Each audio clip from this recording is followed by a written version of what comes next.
Good morning, everyone, and thank you so much for joining. I would like to welcome you to the Developing Partnerships for Effective Program Outcomes webinar. Thank you all so much for taking time out of your busy schedule to join us. Over the next 3 hours, you will have an opportunity to explore the potential impact of partnerships on your Illinois Works pre-apprenticeship programs and outcomes. Just as a reminder, the target audience for this program is individuals accountable for identifying and/or developing partnerships to support the completion of a comprehensive application for the Illinois Works Notice of Funding Opportunity, or NOFO. Some of the job titles that you may all fill here or that we're targeting with this presentation today include, but are not limited to, program administrators, grant writers, fund developers, program managers, or program coordinators. So if you fit one of those, you are in the right spot.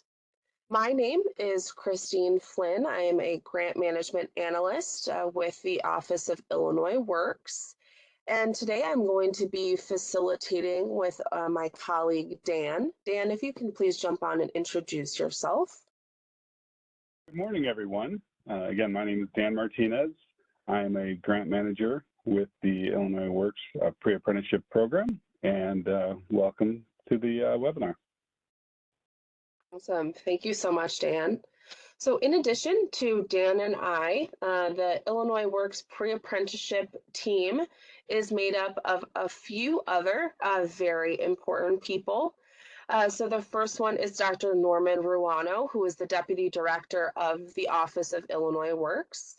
We also are joined today by Dr. Gia Suggs, who is our NIU training analyst and program coach. Gia, if you could say hello to everyone. Hi, everyone, and welcome. Thank you. And then we also have Dr. Vera Lee Robinson, who is also a program coach, and she is not able to join us today, but she is the fifth member of our team. But the Office of Illinois Works also contains two other teams, so the Apprenticeship Initiative and the Bid Credit Program. So a little bit later on, Dan is going to delve into those two teams, but together, the Office of Illinois Works as the pre-apprenticeship program, the Apprenticeship Initiative, and the Bid Credit Program. Now, today, we're going to be learning a little bit about developing partnerships, but just to do an overview of the course, Illinois Works was created as a result of Governor Pritzker's historic $45 billion capital plan and his commitment to expanding equity in the Illinois construction workforce. The Illinois Works pre-apprenticeship NOFO includes a comprehensive set of expectations that include multiple program elements. Applicants may have expertise in one or more of those program elements, but very likely few applicants will be able to cover all of those requirements. Organizations can create bridges to close those gaps by establishing partnerships, which is what we're here to talk about today. So partnerships are formal arrangements by two or more parties. And during this course, you will be provided with information, resources, and support to help you successfully develop partnerships that allow you to provide an array of program components and services to pre-apprentices that meet the Illinois Works NOFO criteria and create a strong program proposal. Now, for more information regarding the Illinois Works pre-apprenticeship NOFO, you can access the video recording of our bidders conference from the Illinois Works pre-apprenticeship NOFO 2023 website. That bidders conference took place on August 3rd, but that's going to give you a detailed walkthrough of how to complete the NOFO and what we are exactly looking for in all of those program requirements. The 2023 NOFO landing page link is available for you in the chat. So if you have not visited that page, please go there and you will find that bidders conference recording if you need more information about the application. Now let's do a review of our course objectives for today. So by the end of this training, you will be able to describe the relationship between DCEO and Illinois Works. You'll be able to describe the 3 key programs implemented as a result of the Illinois Works Jobs Program Act, access information available for the Illinois Works Pre-Apprenticeship NOFO 2023 website, explain how GATA impacts potential partnerships, assess your program's capabilities against the Illinois Works Pre-Apprenticeship Program elements, determine the type or types of partnerships that might strengthen your program, remove barriers to cultivating high-impact partnerships, and access Illinois Works Pre-Apprenticeship NOFO resources.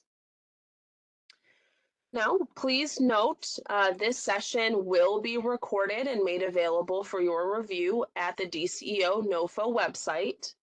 And keep in mind that it may take up to 5 business days for the recording and slide deck to be uploaded to the 2023 NOFO landing page. The link to the 2023 NOFO landing page is available for you still in the chat. So if you missed it the first time, it's still there available for you. And just a note, and as a reminder, all of these trainings are recorded. So all of them are available on the site for you if you ever need to reference back to them. Now, before I hand it off to my colleague Dan to welcome all of you and do some introductions, are there any questions that I can answer right now? Please feel free to unmute or put them in the chat. Dan, do we have any questions in the chat at this point? No, I'm not seeing any questions in the chat. Okay, great. Well, then I will go ahead and hand it off to Dan to do our welcome and introductions. All right. Well, good morning again, everyone. We are going to do a little introduction in this section. So by the end of the section 2, you will be able to ensure you use the WebEx features and functions to fully participate in the training and identify with us all what you hope to learn from the training today. First, a quick introduction to WebEx. In order for you to be fully engaged, let's review some basics, some basic WebEx functions. First, there's the mute and unmute feature. We ask that you remain muted during the presentation, but there are question periods. We stop periodically to take questions, so feel free to unmute yourself then. There's the start-stop for your video, for your own camera. You're free to have your camera off during this session, but if you would like to turn your camera on, we'd love to see your smiling faces. There's a raise hand functionality. So if you'd like to test that now, you certainly can. That way we might be you might be able to flag us that you have a question or you'd like us to stop and cover something in a little bit more detail. And then just be sure to lower your hand after you have been addressed. And then there are emojis. So if you are feeling particularly inspired by some of the content and want to celebrate it, feel free to send out a clapping hand or fire emoji. And then there's the chat functionality. So we'll be able to use that for questions. We will engage with one another through a program called Mentimeter, which we will talk about in just a moment. But again, in order to facilitate the best experience, please keep your line muted to help manage any potential interruptions during the training. And we'll be sure to respond to any questions that you have during the question periods or anything you put into the chat. So I mentioned Mentimeter. Mentimeter is a interactive tool that we use to engage with one another.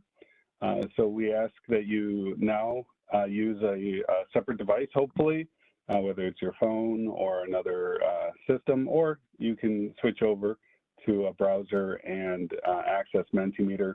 It can be accessed a couple of ways.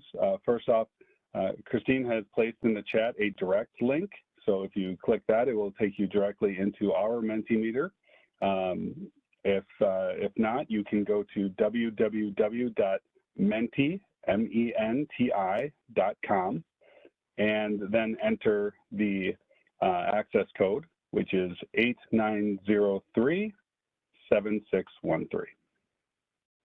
And we're going to engage with you periodically using Mentimeter, so please make sure you have access, and we're going to start right now. So using Mentimeter, please share the following information: your name, your organization or agency, the company you're with, your role with that organization, and your geographic location. So we know whether you're in the northern part of the state, the central part of the state, are you in the city of Chicago. Great, thank you, Wayne. He's kicked us off from YMCA in Chicago. That's great, thank you very much. We'll give you all a little bit more time. Again, that link is in Mentimeter, or I'm sorry, in the chat. Shubra, thank you very much. It looks like Quad County Urban League in Aurora. I was just about to say I know there aren't many of us on the WebEx Live. We're certainly going to be able to utilize this information via recording for all the other entities that are interested in the NOFO. But it will help us tremendously if we can all be engaged. So if we could get a couple more people to access Mentimeter, that would be great. Just wait one more moment. Again, you can go to www.menti.com and enter the access code. You can see in the upper portion of the screen there, 8903-7613.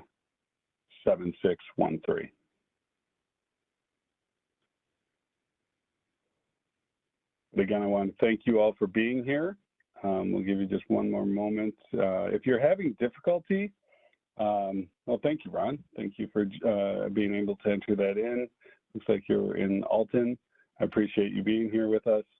So if anyone has any difficulty accessing Mentimeter, again, please leave it up and running during the presentation. If you get kicked out or if you need more information, just throw that in the chat and we'd be happy to help you.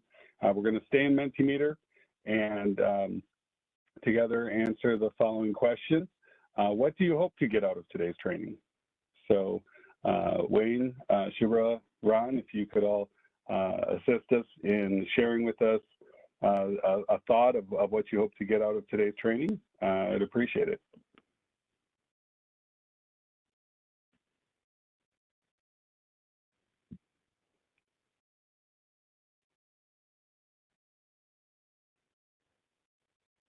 And, I should mention, not only is this information valuable to us during the training, but any information utilized in or entered into Mentimeter, we utilize that to help improve future trainings and develop more effective presentations. So any responses that you can provide would be appreciated. Again, they're not linked to you, so it's just kind of a way of sharing with us live the information. So we have a couple of responses here in terms of what we hope to get out of today's training. Learning to create stronger partnerships, absolutely, that's right at the heart of what we're going to be talking about. What types of partnerships are required, we'll certainly address that. Thank you. Gaining workable knowledge of how to manage partnerships within the pre-apprenticeship initiative for the duration of the program. So again, that's all part of today's training. So that's perfect. We're right on target, and it sounds like we have the right audience. So I want to thank you all for sharing. All right. I think that is everyone that's logged into Mentimeter. So again, appreciate that.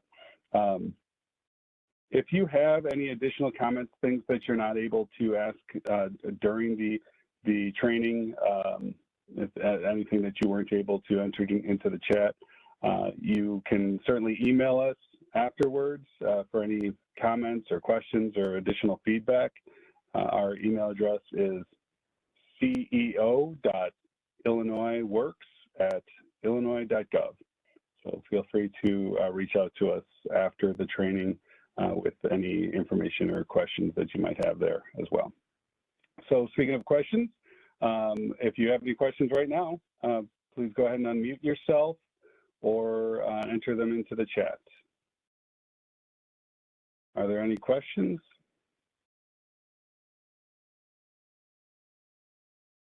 I don't have any questions in the chat, Dan. All right, well, perfect. All right, well, again, if you have those questions, just go ahead and enter in the chat and we'll address them as we go. So we'll move on to an overview of the Office of Illinois Works.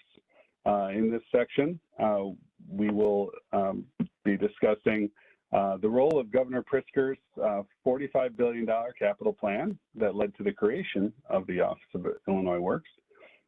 We'll explain the role of the Illinois General Assembly regarding the Illinois Works Jobs Program Act.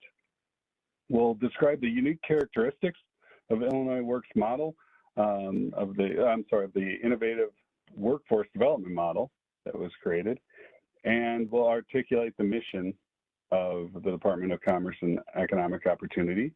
We'll describe the relationship between DCEO and Illinois Works, identify the relevant data that is evidence of the need for Illinois Works, and summarize the role of each of the Illinois Works 3 key programs while explaining the status of each of those programs.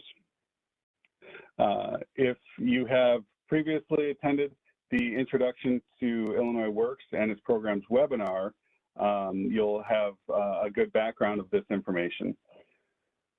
So we'll start with the 5-year economic plan for Governor Pritzker.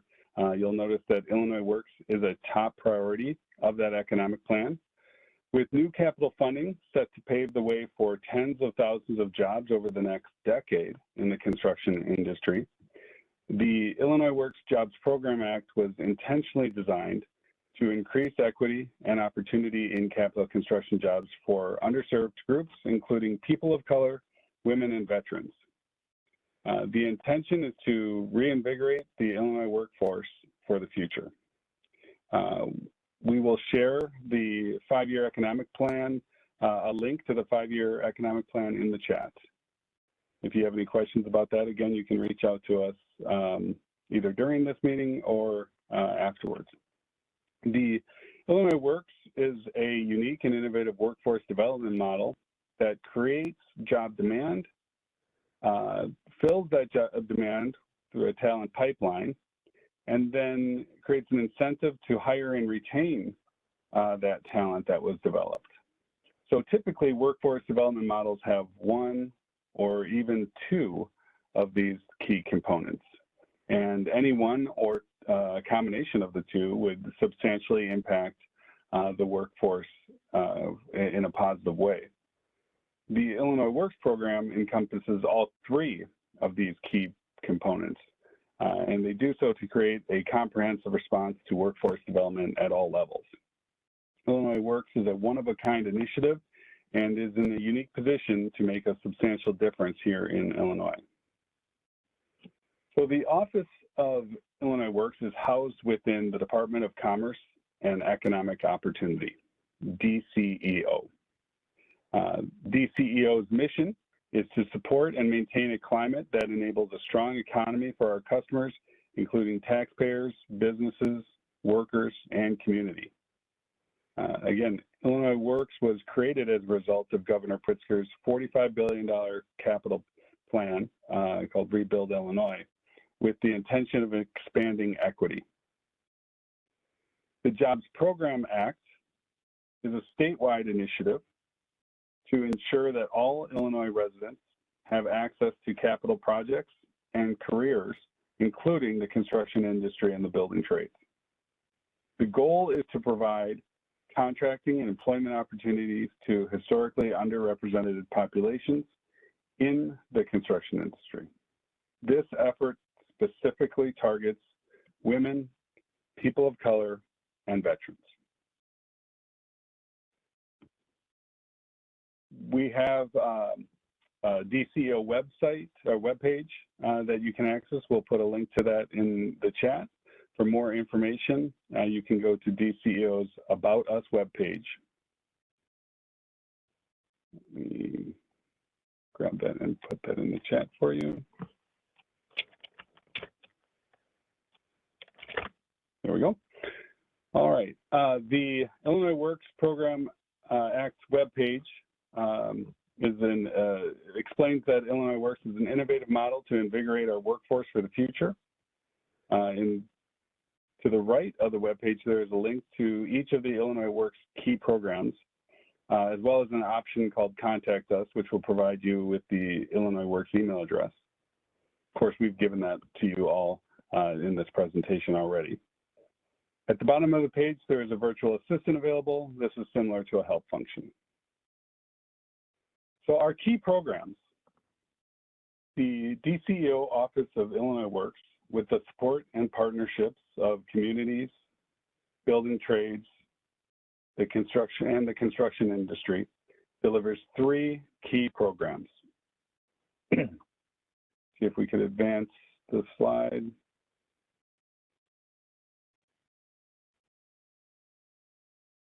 So I'm not seeing the slide advance yet. Let me, there we go. It's just refreshing. So the DCEO Office of Illinois Works delivers these 3 key programs. The Illinois Works Apprenticeship Initiative, the Illinois Works Pre-Apprenticeship Program, and the Illinois Works Bid Credit Program. There we go. And again, we just talked about how these programs all work together to create demand, provide a talent pipeline, and incentives to retain and hire. So we'll talk about our goals a little bit. With partnership from organizations such as yours, we will achieve our goals when we have provided a career pathway for residents in disadvantaged communities, when we've provided eligible apprentices with the skills for lifelong job security, when we've promoted construction as a viable industry for women and minority communities, when we've provided the construction industry with a consistent skilled workforce, and when we've created new partnerships between state agencies and community organizations. So the reason for this is that data shows that for too long, the construction industry and the trades have not been accessible for diverse communities, with fewer than 10% of the best paid apprenticeships extended to women and minorities. An expansion of apprenticeship opportunities will not only help boost employment and wages for more Illinois residents, but it will also yield significant benefits for our economy at large, since the construction sector is expected to grow 12% in the next 10 years. Investments in job training in the construction industry can result in significant long-term economic impact for the state, totaling $1.2 billion. For every dollar invested in construction job training, Illinois obtains $11 in social and economic returns. So it's well worth the investment. According to the Illinois Department of Labor and the U.S. Department of Labor's Registered Apprenticeship Partners Information Database System, it's quite a mouthful, we call it RAPIDS. Here is the percentage of apprentices employed in the state's construction industry by demographic group. As this table illustrates, there are several groups underrepresented in the Illinois construction industry and building trades. And despite concerted efforts to reduce disparities in the construction and building trade industries, as you can see by this data, the disparities have largely gone unchanged. But Illinois Works is positioned to change this trajectory. As you can see in that right-hand column, the Illinois Works Pre-Apprenticeship Program has already had a significant impact in changing the demographics of the construction group that we have targeted. So the Illinois Works Apprenticeship Initiative, the first DCEO Illinois Works program, and we'll talk a little bit about that, how it helps create job demand. So the Illinois Works Apprenticeship Initiative creates job demand by opening doors of opportunity into the construction industry and the trades. How does it do this? It ensures that contractors and subcontractors for public works projects with an estimated cost of $500,000 or more comply with the goal of 10% of the actual or estimated labor hours of qualified projects be done by apprentices. So we're ensuring that some of this work will go to apprentices. The apprenticeship initiative is operational and it's working on the compliance of the state agencies under its purview. The apprenticeship initiative launched in June of 2020 and is presently overseeing the implementation of over 600 projects worth over $10 billion. So as part of Illinois Works' commitment to continuous quality and improvement, in August of 2021, we launched a system that allowed us to transition from a manual quarterly reporting system to a real reporting system that utilizes Smartsheet technology. So the state agency is accountable for ensuring compliance. It is the responsibility of state agencies to follow the steps here, and the Office of Illinois Works proactively monitors each project to ensure that it complies. So when considering grantee awards and loan recipients, state agencies are responsible for determining if the apprenticeship goal will apply to the project, if it will be held to that 10% apprenticeship initiative, ensure that the grantee or contractor completes the budget supplement, monitors the grantee or contractor compliance with those apprenticeship goals. They review waiver and reduction requests. And then upon completion of the grant or the contract, they collect certification information and submit it to the DCO office, Illinois Works office. So the next DCO Office of Illinois Works key program that we'll talk about is the Illinois Works Pre-Apprenticeship Program. It's also the focus of this NOFO. So the Illinois Works Apprenticeship Initiative that we just talked about creates the demand for jobs. And the Illinois Works Pre-Apprenticeship Program creates the pipeline of diverse candidates to help respond to that demand. The Illinois Works Pre-Apprenticeship Program creates a qualified talent pipeline to fill job opportunities with diverse candidates. For our grants, we strongly encourage proposals that provide training in disadvantaged communities or for underrepresented populations in the construction and the trades, and this includes women, people of color, and veterans. So in summary, the program provides pre-apprenticeship skills training through a network of community-based organizations such as community colleges, faith-based organizations, business associations, and others. It provides preference to underrepresented populations that have historically encountered barriers to entry or advancement in public work trades, which includes, of course, minorities, women, and veterans. And it provides free tuition and a stipend to participants who participate in the program.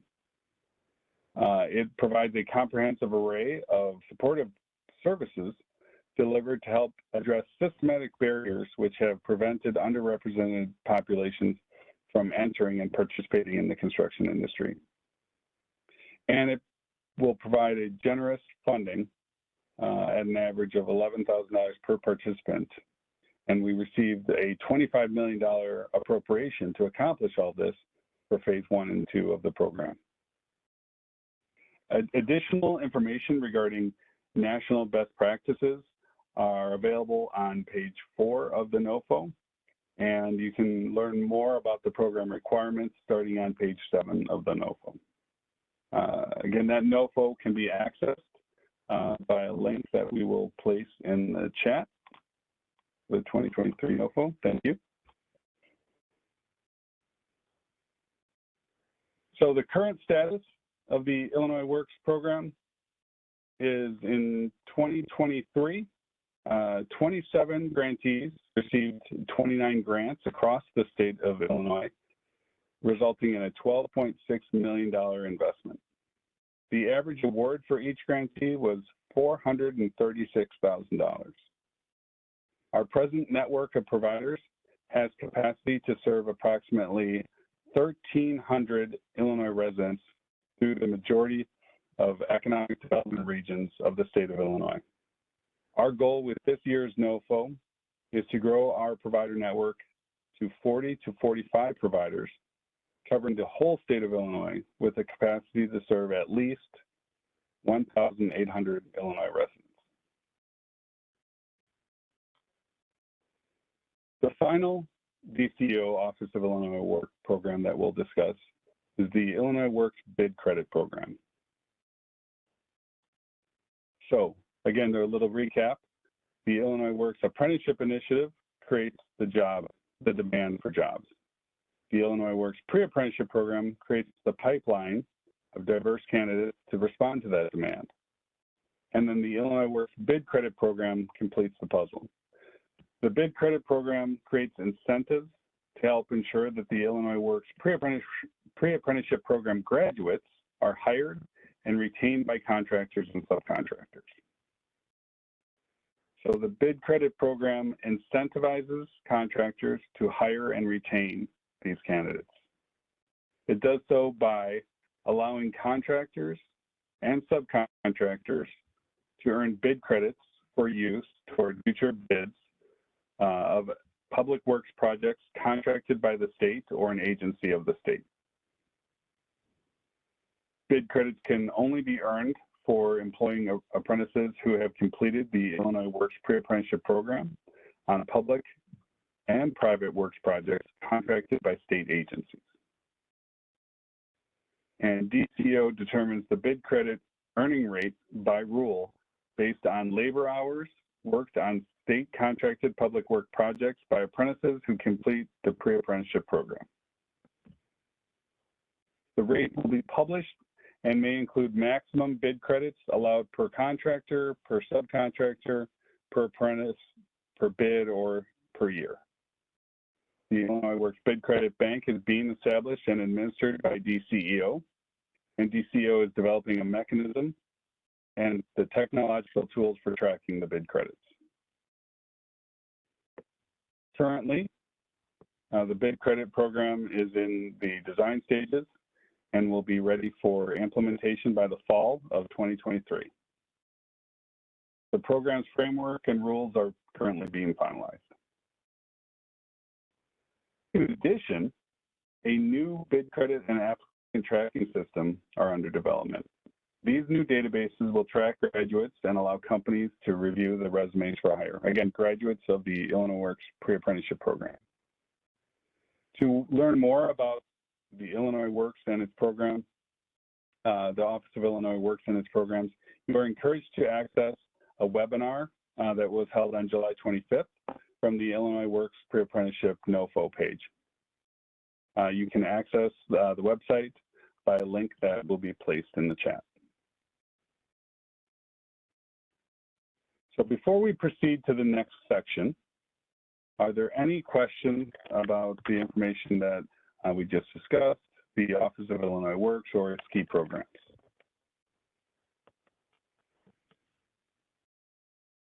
Again, feel free to unmute yourself or add any questions in the chat. Were any questions added into the chat? Nope, I have no questions in the chat. Okay, well then I will turn the program back over to Christine, who will talk to you more about the program elements.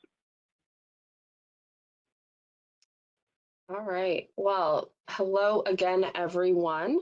As Dan said, we are now going to delve into the program elements. So the requirements of our program, but we're also going to navigate through a kind of self-assessment that will help identify what partners are are needed for each of these elements if your program has them covered. So let's go ahead and get started. So by the end of this section, you will be able to describe the evaluation criteria for the Illinois Works Pre-Apprenticeship NOFO. You'll be able to identify the program elements under the program requirements in the NOFO. And as I said, we're going to complete a capabilities and partnership self-assessment of the program elements. Now, as many of you know, and likely while you're here with us today, DCEO released the Notice of Funding Opportunity for the Illinois Works Pre-Apprenticeship Program on July 14th, 2023.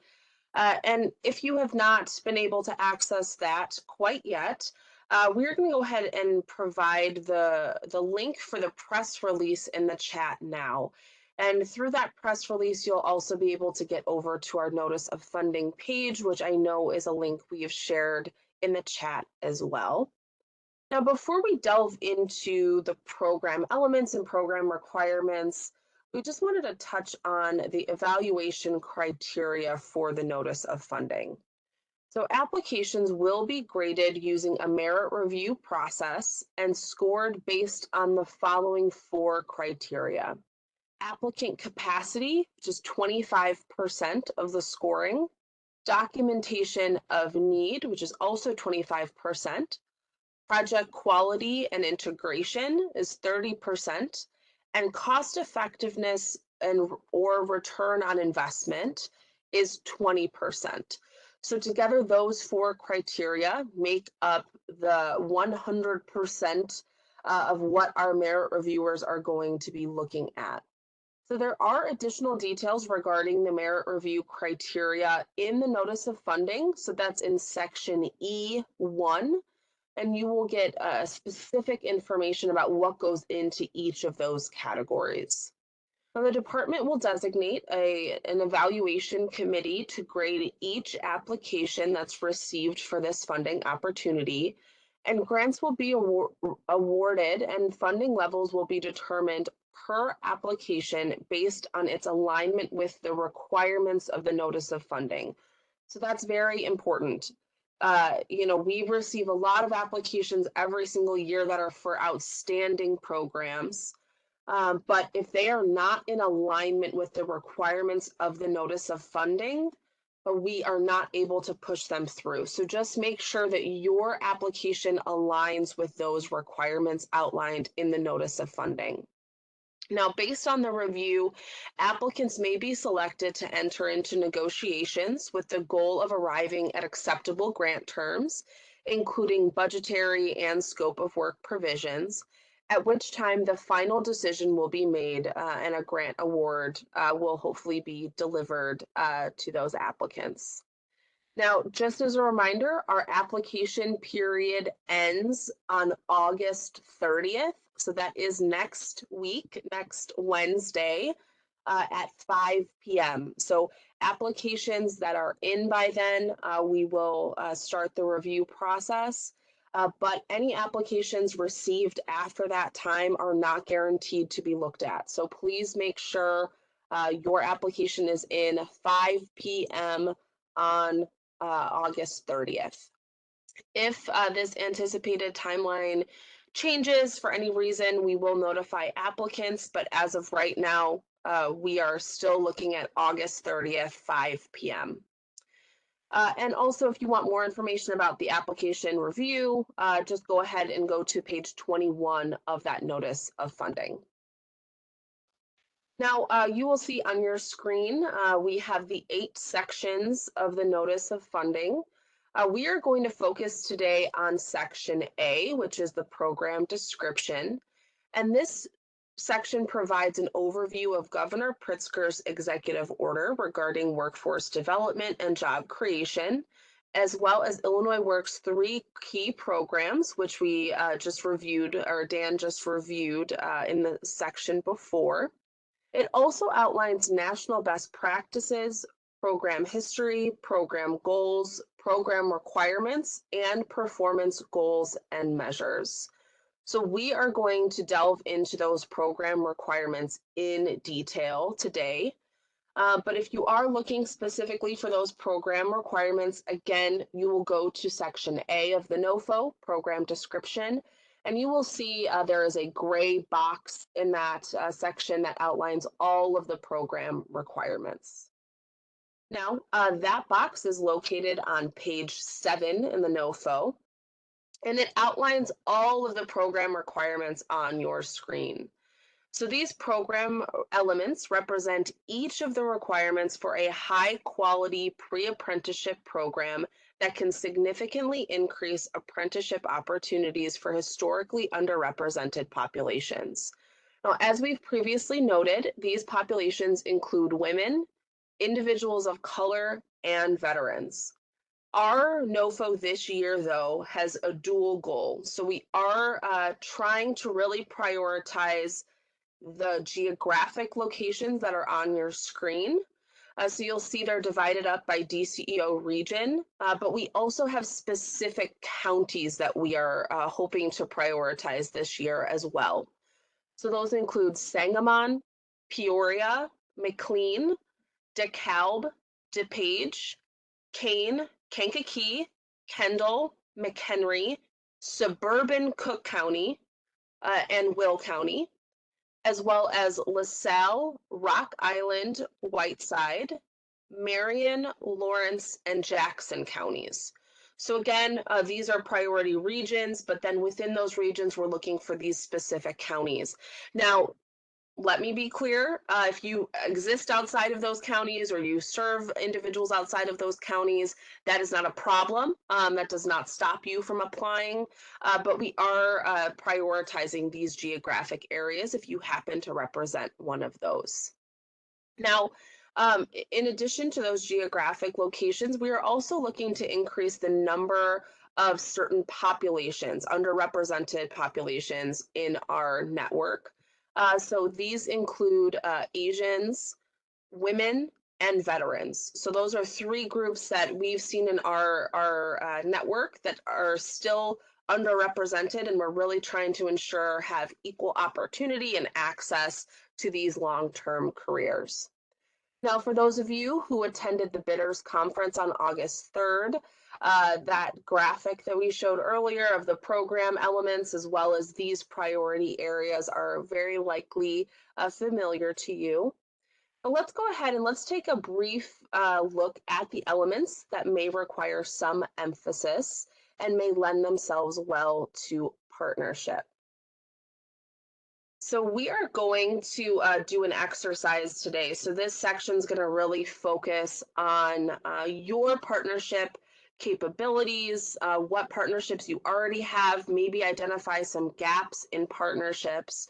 So when considering partnerships, the very first step we need to do as an organization is identify what are our organization capabilities. So which of the program elements can your organization respond to at the highest levels? So now we're going to go ahead and share with you a capabilities and partnership self-assessment. So you will see on your screen, there's a little black box that should have just popped up that says file transfer. And in that file transfer box, you will see the capabilities and partnership self-assessment document. If you go ahead and click on that, you will be able to download that document. So I'll just give you just a minute to go ahead and do that. So you'll just select that document, select download. You'll be asked to save that on your desktop. Go ahead, do that. And then once you have that document saved and opened back up, just go ahead and put your little hand up for me on WebEx, just so I know that we are all kind of on the same page.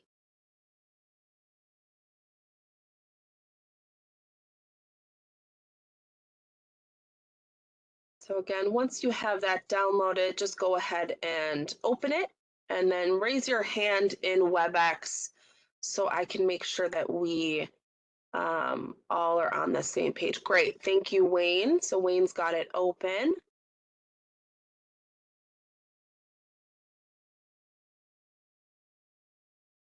All right. I'm not seeing other hands go up, so I just want to make sure everyone has been able to access the document. If you are having trouble, please let me know. Okay, thank you, Ron. Thank you, Denise. Perfect. Okay, Shubra, thank you. Okay, great. All right. If you are having trouble accessing it, please just go ahead and put a comment in the chat and Dan can help you. For everyone else, we're going to go ahead now that we have our self-assessment open, and we're going to go ahead and look at that document. So as we review each of the program elements, you will be using this capabilities and partnership self-assessment to assess your program's current capabilities. And we are going to use the scale that is on your assessment. So whenever you are looking at one of these elements, you are going to rate your capability. So if you put a 1, that means that your organization has no experience or expertise. A 2 is you have moderate experience and expertise. And 3 is extensive experience and expertise. So again, 1 means there's no experience. You guys have not done that element before. 2 is you have maybe had some experience, but you wouldn't call yourselves experts. And 3 is this is your jam. So you are great at this area. You have extensive experience, extensive expertise. So are there any questions before we get started on this self-assessment? Feel free to unmute or put a question in the chat. Dan, are there any questions in the chat? No, I'm not seeing any questions. Okay, great. Well, let's go ahead and delve in. So we are going to start with wraparound services. So these services help pre-apprentices overcome non-academic barriers to participation and successful program completion. So some of the allowable costs include, but are not limited to, mentorship, financial literacy, alumni networking, referrals for housing, mental health services, childcare, transportation, driver's education fees, car repairs, emergency bill payment, or other costs that can create an obstacle for participants. So if you're referencing the NOFO, we have a whole list of wraparound services that can be found on page 5. But just looking at this list, I want to just kind of get feedback from all of you. If you can hop over into Mentimeter for us. And I just want you to provide us with information on what additional wraparound services might add value for your target population. So just thinking through some of the ones we just went through, thinking through those that you serve, are there any additional wraparound services that you think would be helpful for your target population? So I'll just give you all just a minute to get over there. So soft skills training, absolutely, yes. So soft skills training is a big part of our program. And in fact, it is such a big part of our program that we actually require it as part of our instruction. So that is absolutely essential. And we will actually discuss that a little bit further when we get into our training section as well.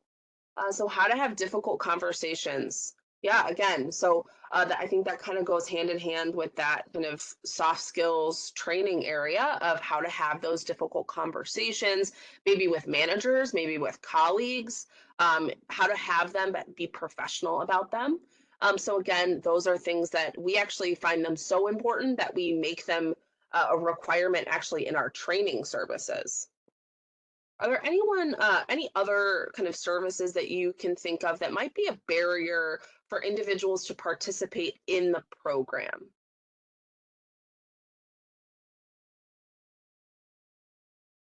I'll just give you guys a couple more seconds. We might have covered a lot of them. I know we do cover a good amount. So elder care, absolutely. That is a big one. So we often talk about childcare, but what we know is that more and more individuals are falling into kind of that gap generation, right? Where they're taking care of their children. They're also taking care of their parents. So they might need elder care as well.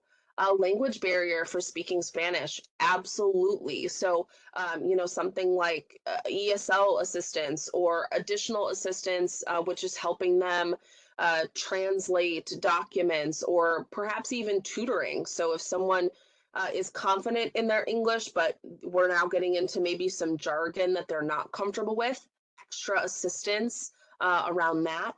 Physical fitness, absolutely. So obviously, construction is a very physical activity. So that might be something that you can help your participants with. We actually have several programs that, as part of their program, they have instituted a physical fitness class. But that is something you could offer also as a wraparound service. So, yeah, absolutely. So these were all really great responses. Thank you so much for participating in that. Um, and it sounds like you all have actually had some sort of expertise in that area. So I want to go back to our self-assessment scale really quickly, and just look at our self-assessment for our wraparound supports. So when thinking about your organization, does your organization have expertise and experience in providing these types of services? So if you go ahead and read the description of number 1 on your capabilities and partnership self-assessment, please go ahead and read that description and respond. Just don't overthink it. Just go ahead and rate your capabilities on number 1. Then once you've done that, just go ahead and send up a little emoji for me so I know that we're ready to move on.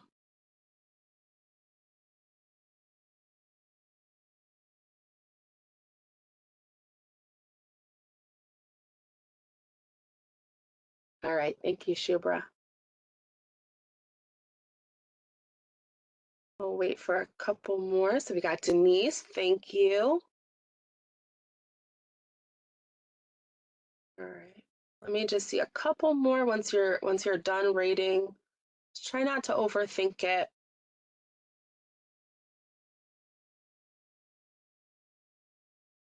Again, we're working on number 1 on your capabilities and partnership self-assessment. And once you've rated your organization, just go ahead and put an emoji up for me. I'm just going to send another one up just so you can see what I'm looking for there.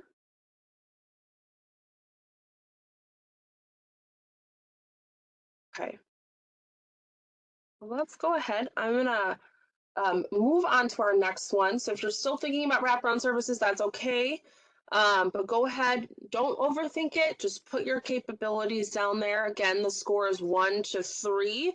1 being no expertise, 3 being large or a strong amount of expertise.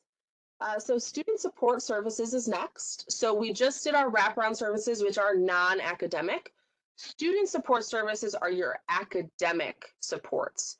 So your program must provide plans for assisting participants in maximizing their academic success and attaining the required certifications and credentials.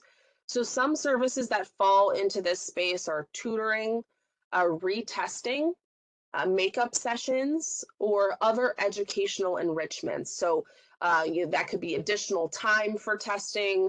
That could be doing makeup tests. So not just doing a retest if someone fails, but if someone misses a test, retaking that or taking that test at a different time, whatever that might be. So these are your academic supports. So now we're going to go back to your self-assessment scale. And now we're looking at number 2 on that document. So I want you to read that description and go ahead and rate your organization's capabilities. Does your program have experience with providing these types of services to support academic success and attainment of certification credentials? So again, rate your program and then just throw up an emoji for me once you are finished.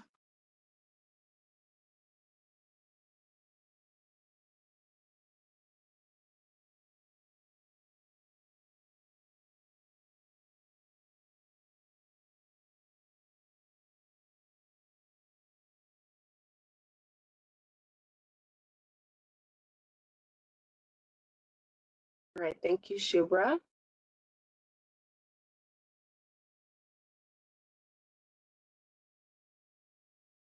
And Denise, thank you. Again, we're on number 2, which is those academic supports. All right. Well, let's go on. We are going to next go to number 3 on our self-assessment, which is delivery of other instruction. So your program must provide plans to refer students who do not have the minimum program requirements to educational services in their respective communities, including free literacy, GED, ESL classes, among others. So again, if they do not meet those minimum program requirements, so eligibilities, we don't want you to just, leave them out in the cold. Please make sure that your program is providing a plan for how you're helping those participants achieve whatever it is they need to achieve. So again, it could be literacy, GED, ESL classes, other areas.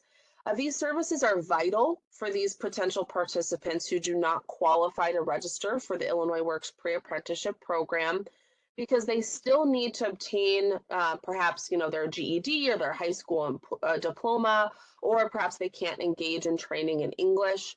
So your plans must include how applicants' barriers to the program entrance and success will be assessed. So let's go ahead now. Again, this is number 3 on your self-assessment. Please rate your program. Does your program have experience providing other instruction that supports student participation and success? So perhaps you have in-house ESL, perhaps your organization provides GED services, but perhaps not. So go ahead and rate 1 to 3 where your program stands in this area, this program element.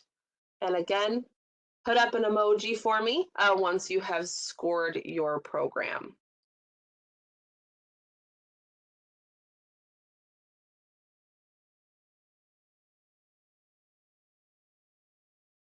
All right, thank you, Wayne. Thank you, Denise.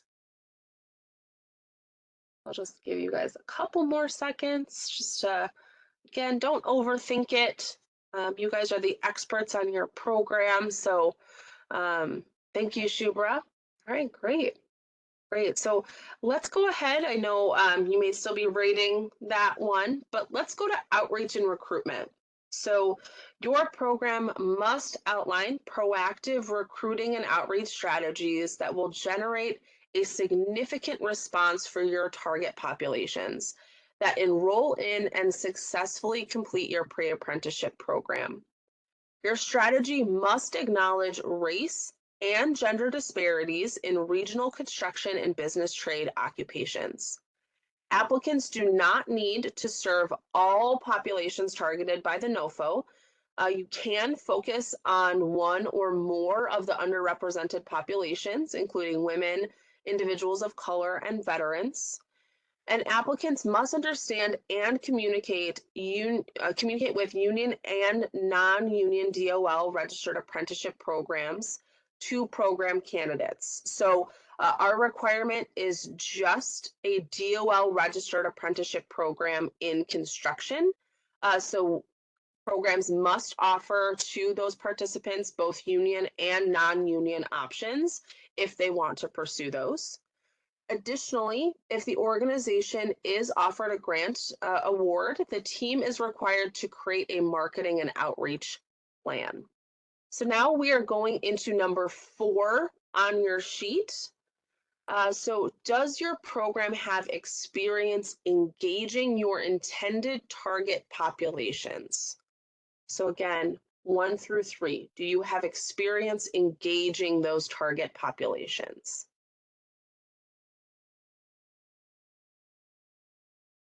So that is our equity focus question there. So I'll give you just a couple seconds to address that one.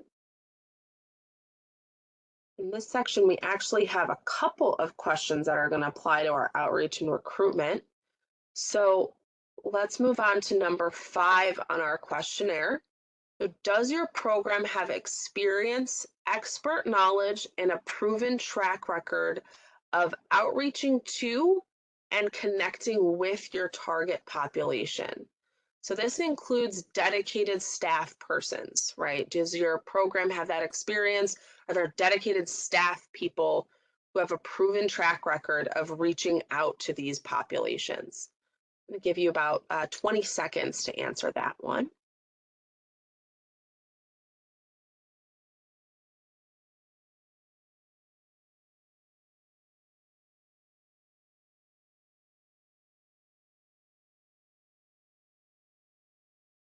All right, thank you, Shubra.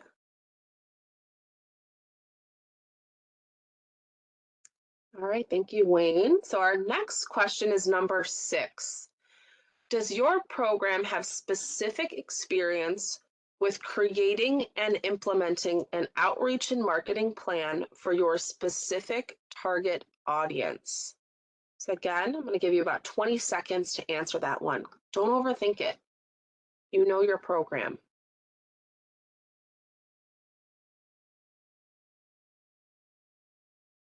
Thank you, Shubra.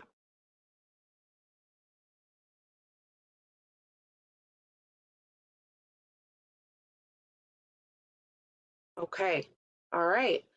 So that is our outreach and recruitment series of questions. Now we're going to move on to curriculum and instruction. So again, this is really the heart of the program. So you really want to make sure that the plan that you have for your curriculum and instruction is solid and it fits these requirements. So submitted curricula must provide at least 150 hours of instruction. So at minimum, participants must receive 150 hours of instruction, and instruction should not exceed 300 hours unless that has been approved by Illinois Works. So if you submit more than 300 hours, we will have to approve it. So please outline, if you have more than 300 hours, why that is necessary. But for most of you, your curriculum should fall somewhere between 150 and 300 hours and must have a strong emphasis on hands-on practice in a construction laboratory and at job sites. So your program's curriculum design must be based on Illinois Works approved curriculum. So that includes a construction certificate, which could be one of the following. So it could be Trades Futures MC3.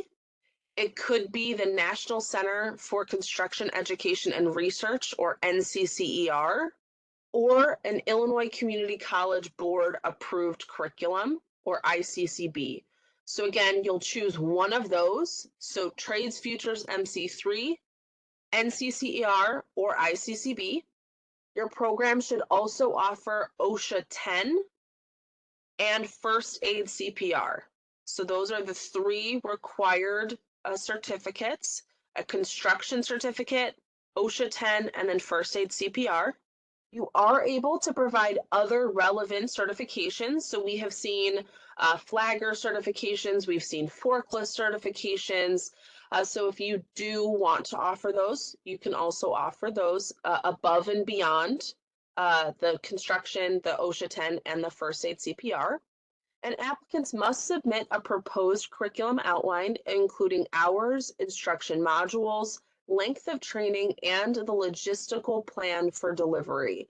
So for those of you who have already looked at the NOFO, that is attachment 3 of the notice of funding. That is where you're going to fill out your proposed curriculum.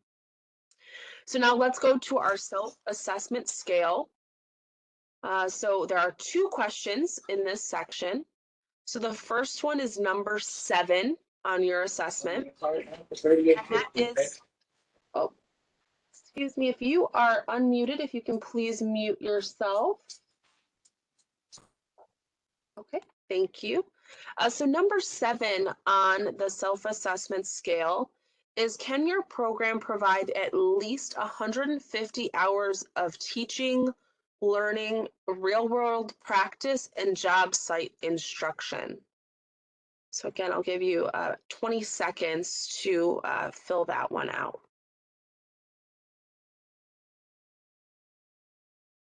And this is, again, number 7 on your self-assessment.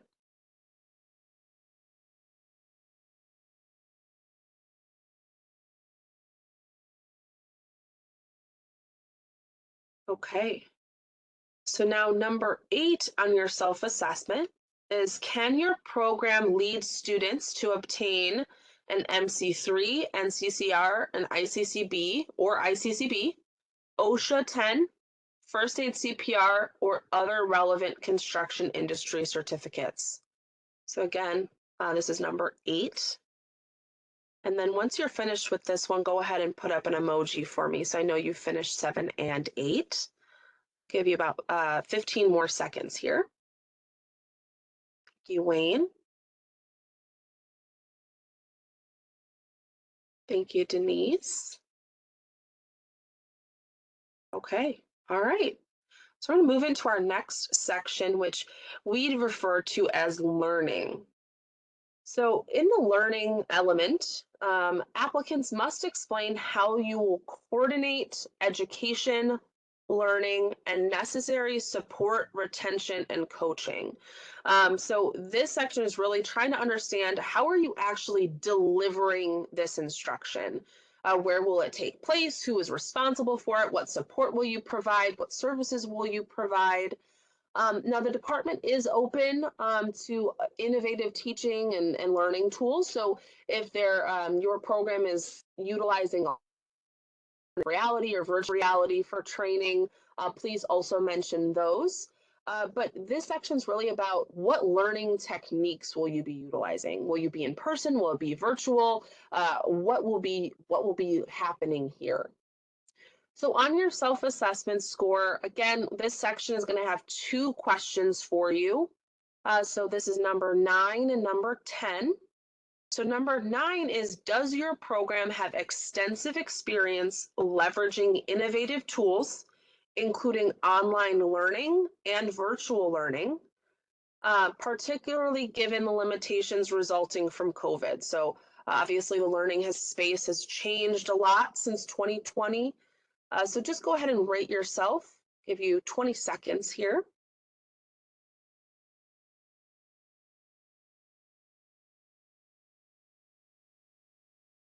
All right, thank you, Shubra.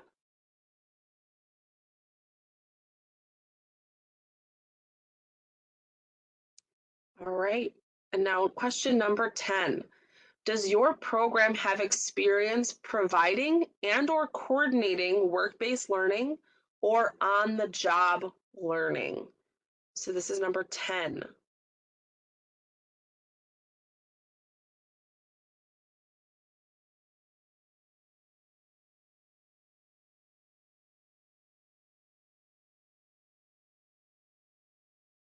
Okay, and just put up an emoji once you've finished. All right, so we have next up, thank you, Wayne. We have next up transition and follow-up. So I would say instruction is kind of the heart of our program, but transition and follow-up is really where kind of the rubber meets the road, right? This is where our outcomes and our results are. So your program must provide plans on how it will assist participants in transitioning to DOL registered apprenticeship programs, including connecting them to employers and unions.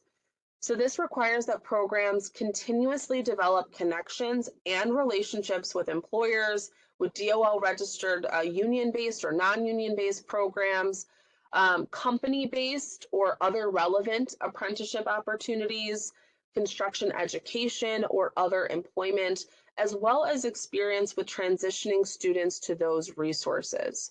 So in addition, you are expected to leverage other resources and or matching funds by utilizing funding from partner organizations. This can include utilizing, curricula, standards, best practices, along with providing additional funds for supportive services. So this is not, I just want to be clear, this is not a matching grant. But we know that there are other sources of revenue out there, as well as other resources that we can all leverage from our partner organizations. So keep that in mind when you're thinking about your transition and follow-up capabilities. So we also expect applicants to include plans for referring participants that do not enroll into the apprenticeship program into advanced construction education, into other employment. So applicants should outline how they will follow up with the participants as well. So after your participants are leaving the program, we do require that our grantees follow up for 1 year. So we're looking for not only how are you able to transition these participants, but how will you follow up with them for at least that first year after they leave your program. So now on your self-assessment scale, this is going to be number 11 and number 12. So number 11 is, does your program have the experience, connections, and relationships to help transition participants into DOL registered, union-based, company-based, or other relevant apprenticeship opportunities, construction education, or, or employment? So again, this is number 11, and I'm going to give you just about 20 seconds here to answer that one.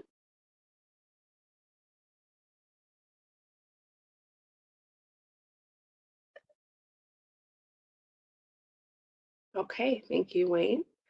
So now number 12 is, does your program have experience conducting follow-up with participants beyond program completion on at least a quarterly basis for a period of 1 year? So I'll give you another 20 seconds. Once you're done with both of these, just put up an emoji. I did see Wayne and I saw Shubra. So if anybody else is following along here, give you about 15 more seconds. Thank you, Denise.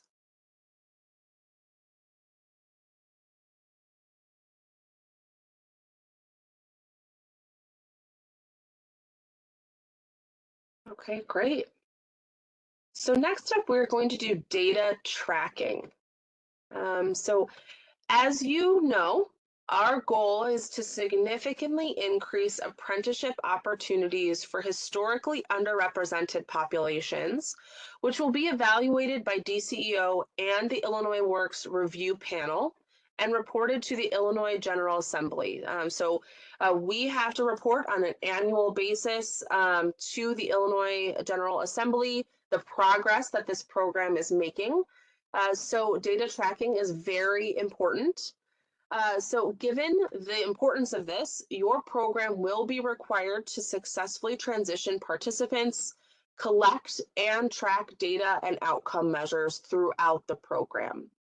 So each program is required to utilize the Illinois Works Reporting System, which we refer to as IWRS. IWRS is a reporting platform and workforce program management tool that is used to both track grantee performance and progress towards the negotiated outcome measures for your program. Now, data entry is expected to take place in real time. So this means that data entry is taking place at least weekly, if not more frequently. All programs should plan to have a dedicated data entry coordinator responsible for data entry and integrity. This data is used by DCEO to verify compliance progress and create required reports for the Illinois Works Review Panel and the Illinois General Assembly. Additionally, it allows the Office of Illinois Works to conduct a longitudinal evaluation to verify and document the impact of the program on enrollees and the state of Illinois. So again, data is extremely important in this program. So you want to make sure that if you do not have that capability internally, that you are looking for a contractor or a partner who can help to make sure that that data entry is entered accurately and in real time as that program is progressing. So now let's go to your self-assessment scale. And we're going to look at number 14 this time. And this question is, does your program have experience with acclimating to new data management systems, as well as data collection, data entry, and data tracking, including a dedicated staff person? So now this one, once you are finished, go ahead and give me that emoji. We just have this one question here. Give you about 20 seconds. Thank you, Denise.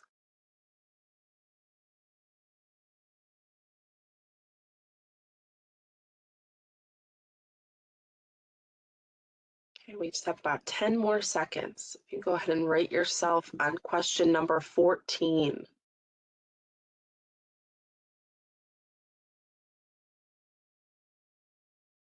Okay, great. Oh, thank you, Shubra. All right. So we are gonna just hit pause on our self-assessment right now. And I'm going to ask you to jump into Mentimeter because we want to just get some information from you and understand which of these elements that we've reviewed so far have emerged as capabilities for your program. So if you can identify just 3 to 5 elements for us that have emerged as capabilities for your program, what are the elements you've scored 3 on from the ones that we've reviewed so far? And go ahead and just put your responses into Mentimeter. And again, what 3 to 5 elements did you score your organization with a 3?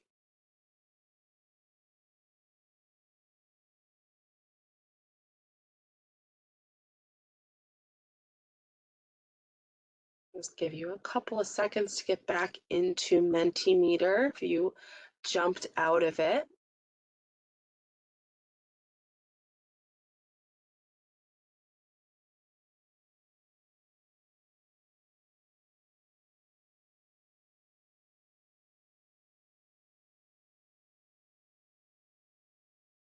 Again, what are those elements? So just a reminder, we went through several of them. So some of those are your outreach and recruitment, your wraparound services, student support services. We went through curricula and instruction, your data tracking. So, those elements are essential to this program. And I know that you guys have expertise in a few of those, hopefully more than just a couple. So please just let us know, what did you score your organization a 3 on? We can get over into Mentimeter.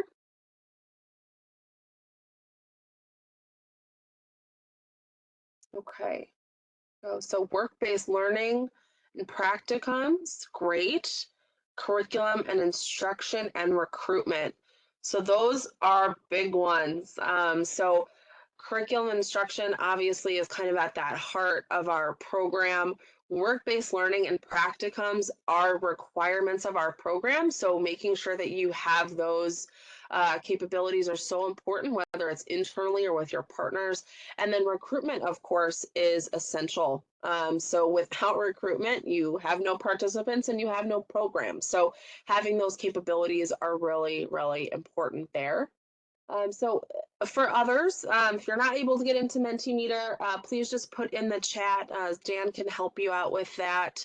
But let's go ahead and move on to our next Mentimeter question. So we looked at what your programs kind of scored a 3 on. Now let's go ahead and look at what your programs may have scored a 1 on. So looking back at your self-assessment, please identify 3 to 5 elements or less if you have, less than that, where your program might benefit from a partnership. So these are going to be those ones you scored a 1 on. Again, in Mentimeter, let us know which elements you scored 1 on. I'm just going to give you about 30 seconds to respond here.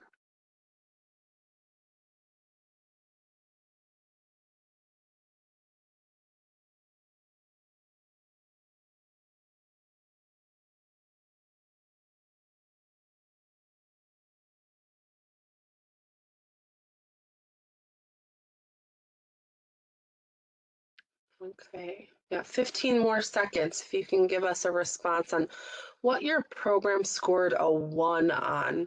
So this is just an area that you may need a partnership in, right? So transition services, that is a huge one. I will tell you almost every single one of our grantees, that is an area that they have worked very hard to develop those partnerships on. Very few organizations out there can say, we have perfect transition partnerships and those are already established. Everyone's always working on either developing or strengthening those partnerships. Career, employment, transition services, those are also very big. So it is very, very common that our applicants are phenomenal training programs.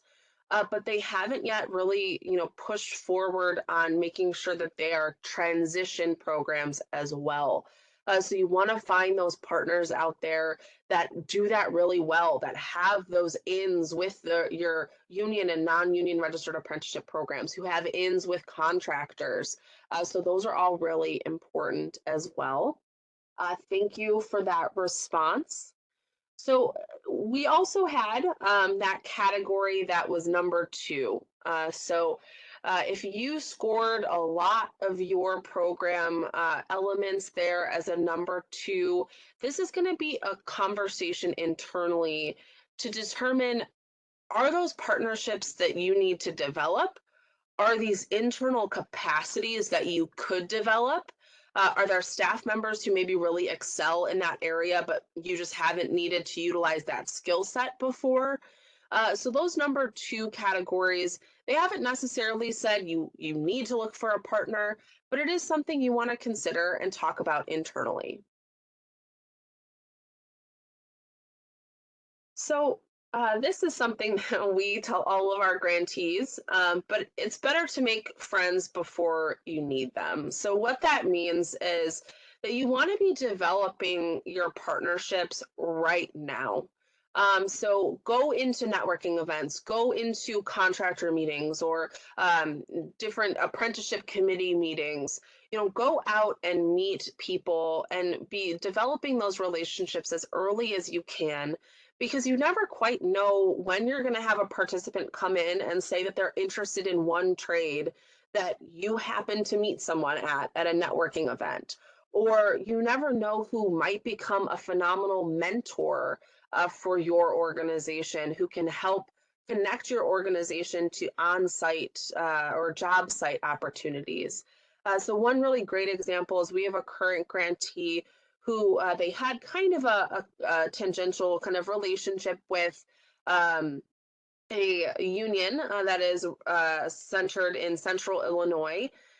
And through this program, they've just worked really hard to strengthen that relationship to the point that that organization, that union, is actually now sponsoring an on-site experience for their current participants, where they're working with a construction company to bring out big equipment and actually having union members on site to give those participants hands-on experience in those different pieces of equipment. And that was something that they just kind of had met at a networking event and just worked on building that relationship. And then when they needed that assistance, that relationship was already there and established. So it's just really important, always be making those friends before you need them. Maintain those relationships so that you have them to call on when you have a participant need. Because these relationships, again, can be mentor relationships, transition partners. They can help deliver other instruction. Maybe they're tutors. They can help with academic support if someone's struggling in a certain area. They also can be great recruiting partners if they are looking for qualified candidates, or that job site experience is also really essential. So these partnerships are kind of something you want to be always working to develop, and those partners you already have to strengthen.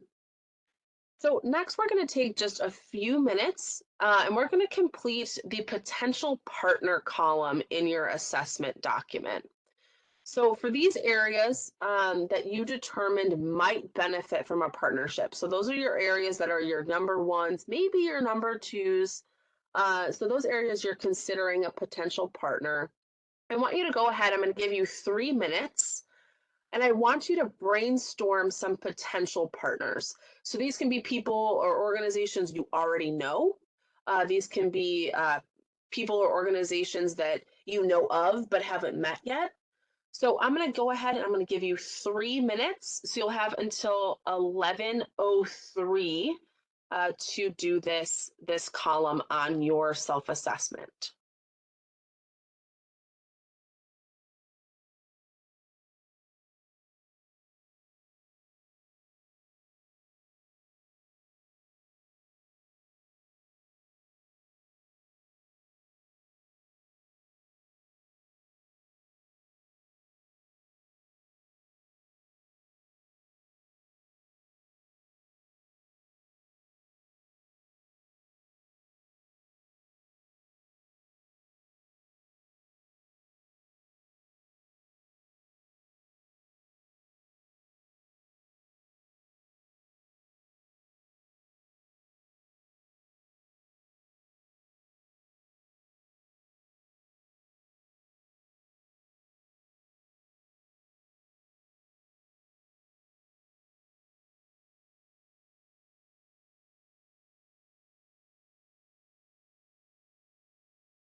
Okay, so that was 3 minutes.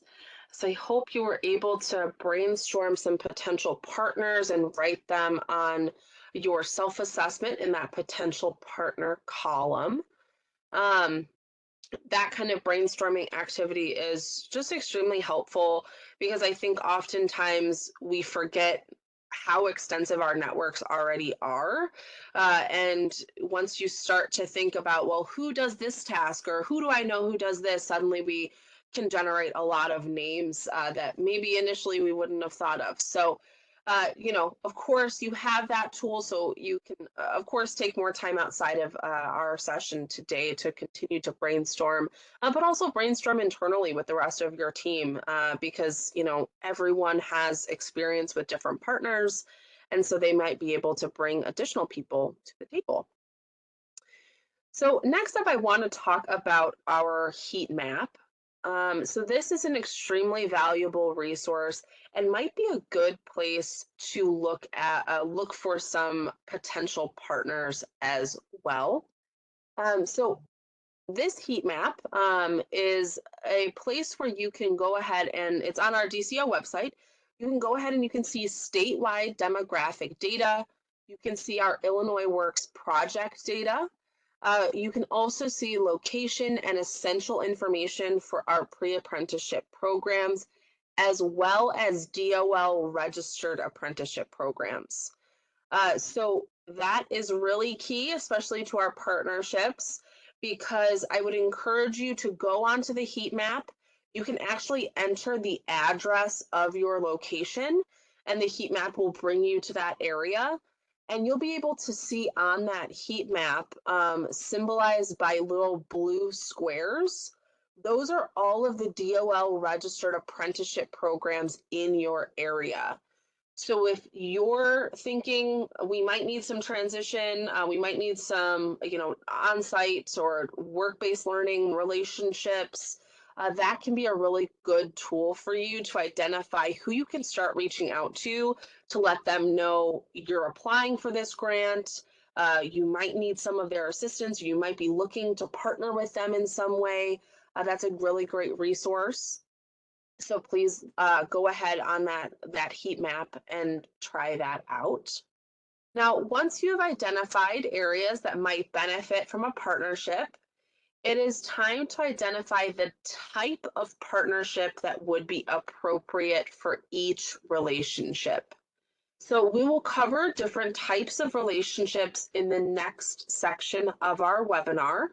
But before we jump from this section, are there any questions right now that I can answer about what we've covered so far? Feel free to unmute or if you want to put your question in the chat.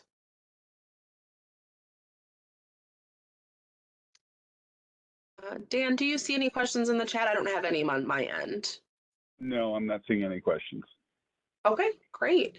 All right, so we are actually going to jump into a break. So let's go ahead. Let's take 10 minutes, get up, stretch, grab some water, another glass of coffee, and come on back here at, let's do 11:16, which will give you a full 10 minutes. So we'll see you then.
Okay, welcome back, everyone. I hope your 10 minutes was a good time to get up and stretch and get ready for the final couple of sections we have for you. So, in our next section, we are going to be talking about developing partnerships. So, we've just gone through, we've identified where we might need partnerships, but now we're going to be talking about actually the act of developing them. So, by the end of this section, you will be able to describe the role of partnerships, identify different types of relationships, brainstorm some more potential partners, and learn how to create a memorandum of understanding or an MOU. Now, partnerships, once you've identified your program's capabilities and the opportunities for partnerships, the next step is to identify the type of partnership that would be appropriate for each relationship. So, partnerships allow you to coordinate program activities for each of the program elements, and they can create bridges that allow you to comprehensively respond to the needs of your pre apprenticeship program. So, some partners might include your local workforce innovation areas, local regional apprenticeship navigators, construction and building trades, union groups, community colleges, employers, employer associations, other community based organizations. So, if you already have partnerships with other community based organizations, they often are very good partners. It could also be secondary schools. So, we see secondary schools a lot when we're looking at those additional kind of student supports. It could also be with your community colleges. Maybe they have a local GED program or an ESL program. So just thinking about how those partnerships might look, but those are some suggested partners you could start with. The primary goal is for all pre-apprenticeship program graduates to transition successfully into a DOL registered apprenticeship program. But there are some secondary goals. So, secondary goals might include employment, additional training, or other educational programs. Now, partnerships, as we've been saying throughout this whole session, they must be part of your program design. So, your application must include your partnerships. So, either existing partnerships or partnerships you are looking to start. For any existing partnerships, we do need those partnerships validated by a memorandum of understanding or some other type of signed agreement if you are going to have a formal partnership that you are submitting with your application. Now, a partnership or partnerships are formal arrangements by two or more parties. Strategic partnerships are formal arrangements between two or more parties who share or exchange complementary resources, intellectual capital, and or services to achieve a joint goal. So there are these different types of partnerships. Now, there is one more type of partnership that kind of takes it a step further, and these are called cross-section partnerships. So cross-section partnerships are often used to describe an array of activities involving representatives from multiple sectors working in new ways to address complex social and economic challenges. So this type of partnership has really been defined and put out there by a researcher, Gould, who came up with this definition in 2014.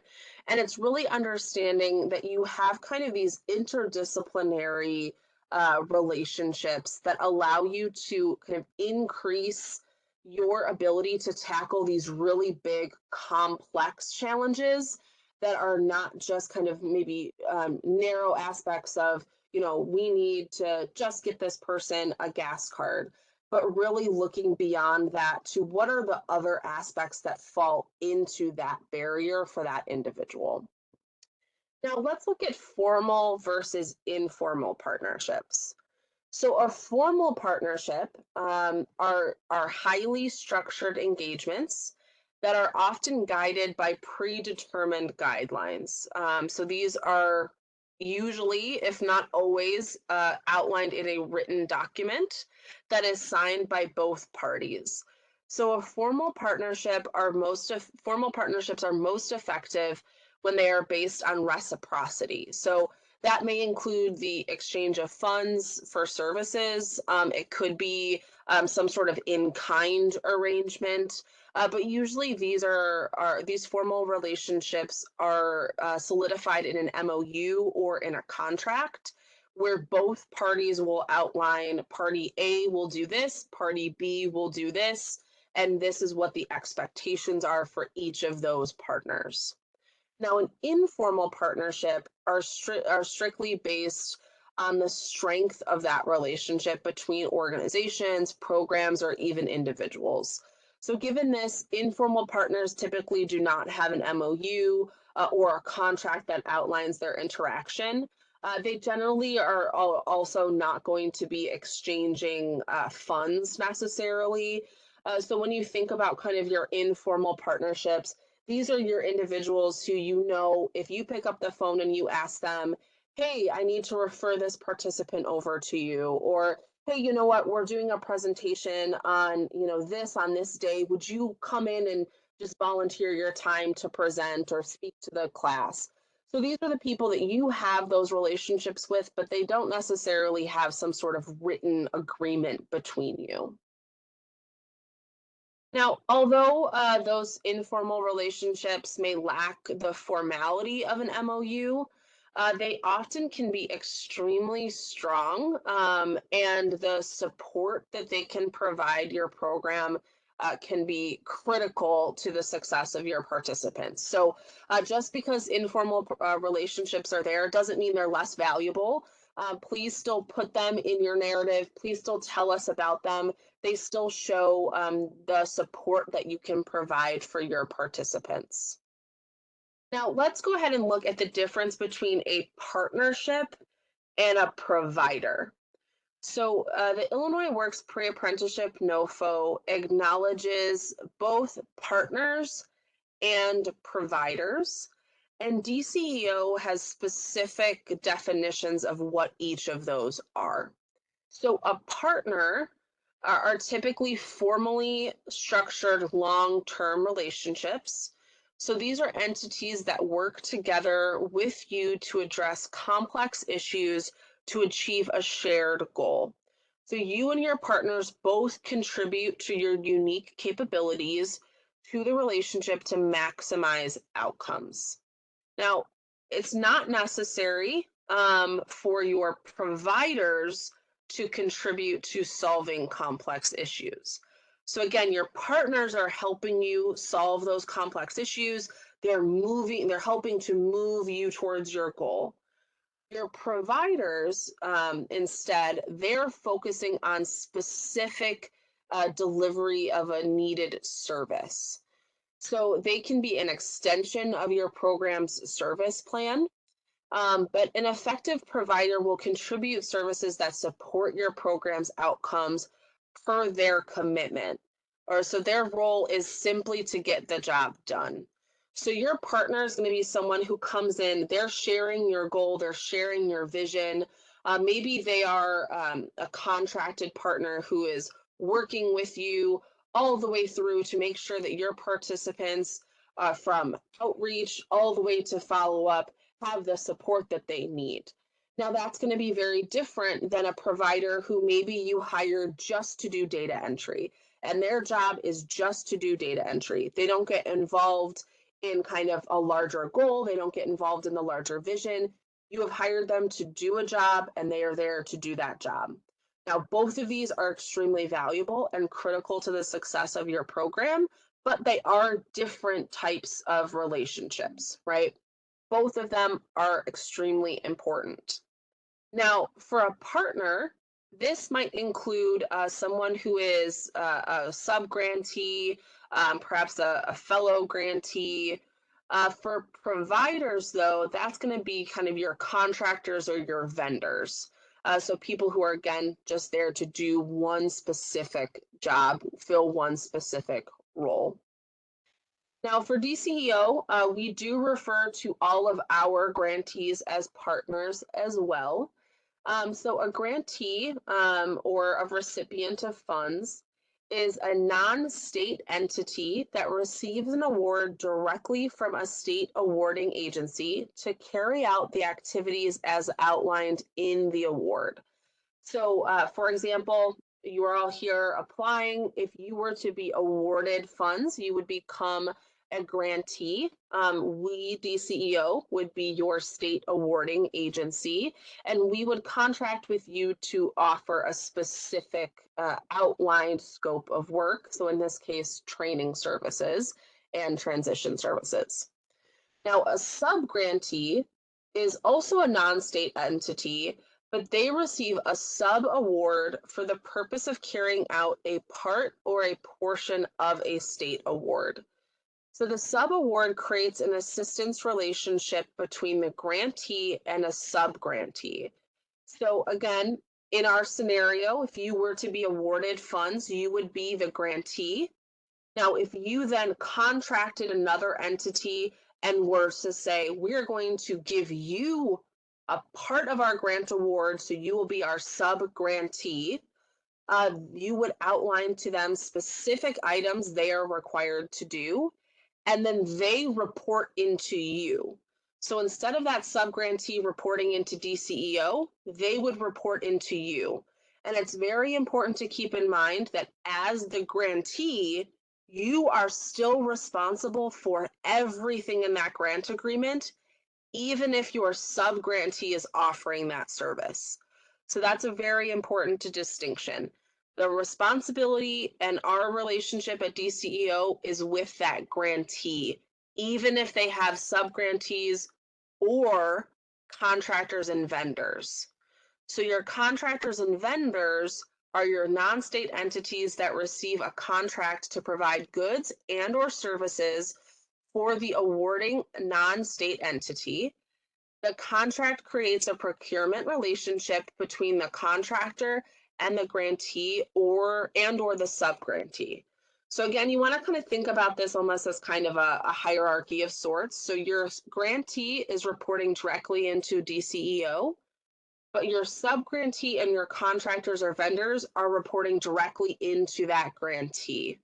That grantee is still responsible for everything that sub-grantee and that contractor do, because they are responsible for the overall grant agreement. So it's really important to understand those different types of roles.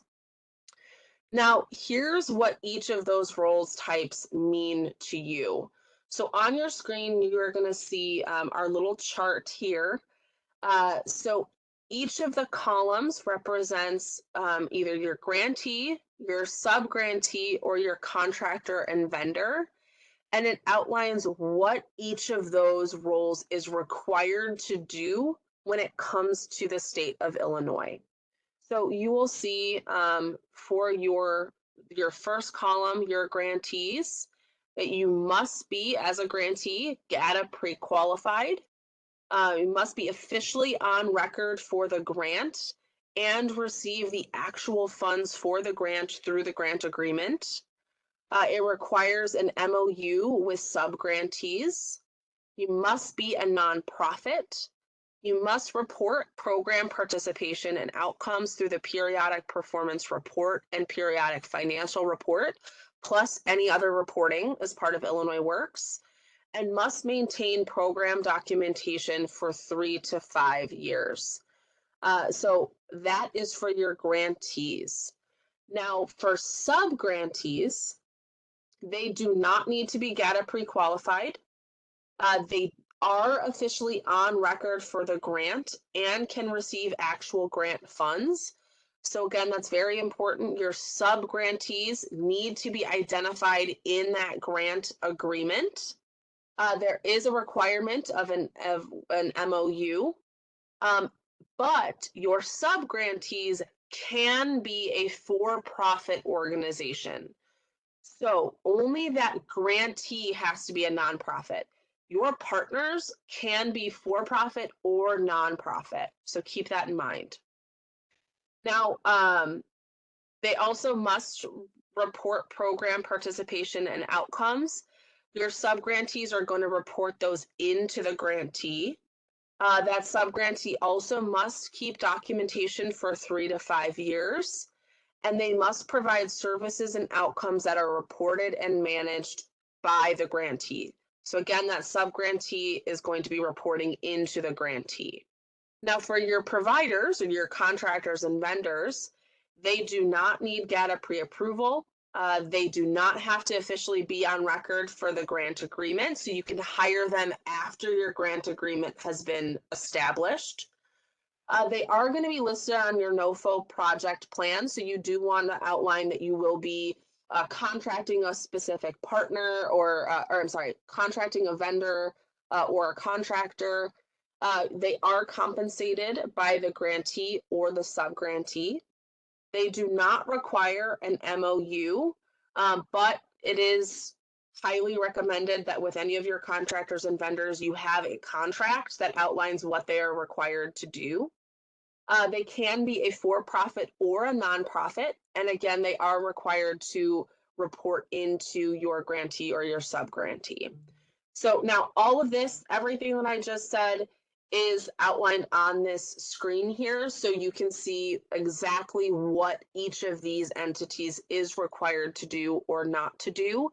For all of you who are actually applying, you want to make sure that you are in compliance with that grantee column to make sure that you remain eligible for our program. So now we are going to go back to our self-assessment scale. So if you closed out your document that we were working on in the last section, go ahead and reopen it. Because I want you to start to, again, just take a couple of minutes and consider which type of relationships or partnerships you are going to utilize. So do you want to identify a subgrantee as part of your grant agreement? Do you want to go with a contractor or a vendor where you know you're going to need assistance in that space, but you haven't identified them yet? So I'm going to give you 3 minutes here to just go ahead and think about what type of partnerships for each of those elements you might want to utilize. I'm going to give you till 11:37 to come up with what types of partnerships you want to utilize.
So take just one more minute and think about the types of partnerships that you need or you want to utilize for your program?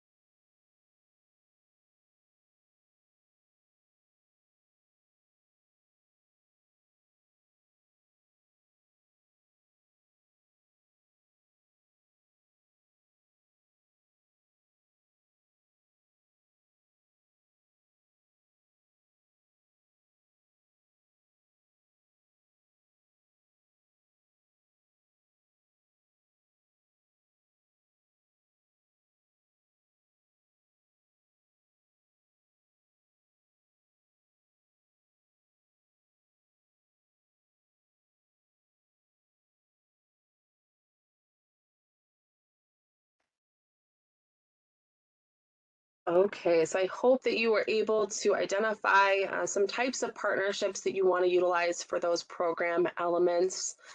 Again, it's really important if you've identified you don't have the capabilities, that's okay. We don't expect every organization to be able to hit all of these elements, but we do expect that you're looking for those partners and developing those relationships. So continue to brainstorm and think through the types of partnerships, but also some partners that you might already have that can fill in those elements. So now, as we discussed earlier, a formal partnership is usually solidified in a memorandum of understanding or an MOU, which is a formal agreement between two or more entities. So although MOUs are not legally binding, they do communicate a degree of seriousness, mutual respect, and understanding regarding accountabilities. So MOUs are required by the NOFO for partnerships between grantees and subgrantees. An MOU typically includes but may not be limited to the following sections. So purpose and scope, background, project or curricula program name, responsibilities under the MOU, agreed upon mutual understandings, reporting requirements, record retention, and effective date and signature. So I just want to pause here really quickly because MOUs are extremely, extremely important. You want to make sure that they are very clear, whatever is outlined, especially when it gets into the responsibilities under the MOU. So if two organizations have entered in and one is stating we will do X, Y, and Z, the other is stating we will do X, Y, and Z, it's really essential that both organizations are confident that they can fulfill that MOU. I have been working in the nonprofit space for about 10 years, and I can tell you I have seen MOUs go many different ways, both successful and unsuccessful. Unfortunately, unsuccessful ones often end up really in a difficult spot where that partnership often doesn't survive.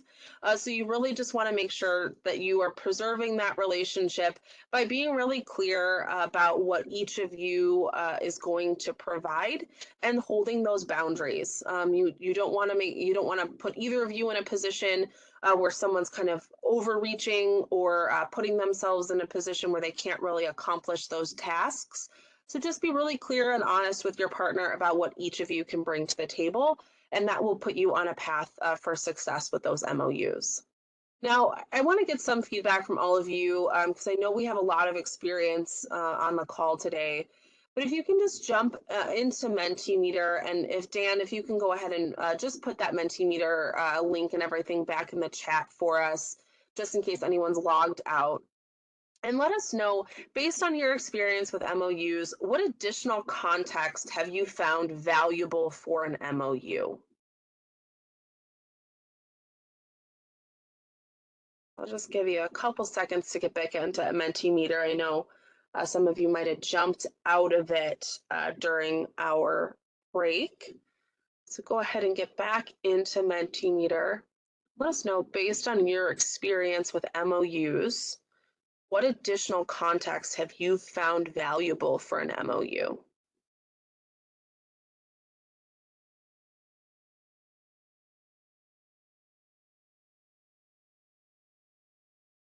And also, So I know the question's talking about kind of your experience, but if you don't have experience with MOUs, it would also be interesting to hear kind of um, maybe like things you want to know about an MOU. That would be interesting as well. So clear duration. Yes, absolutely. That is a big one. So you want to be very clear on when that agreement will start and when that agreement will end.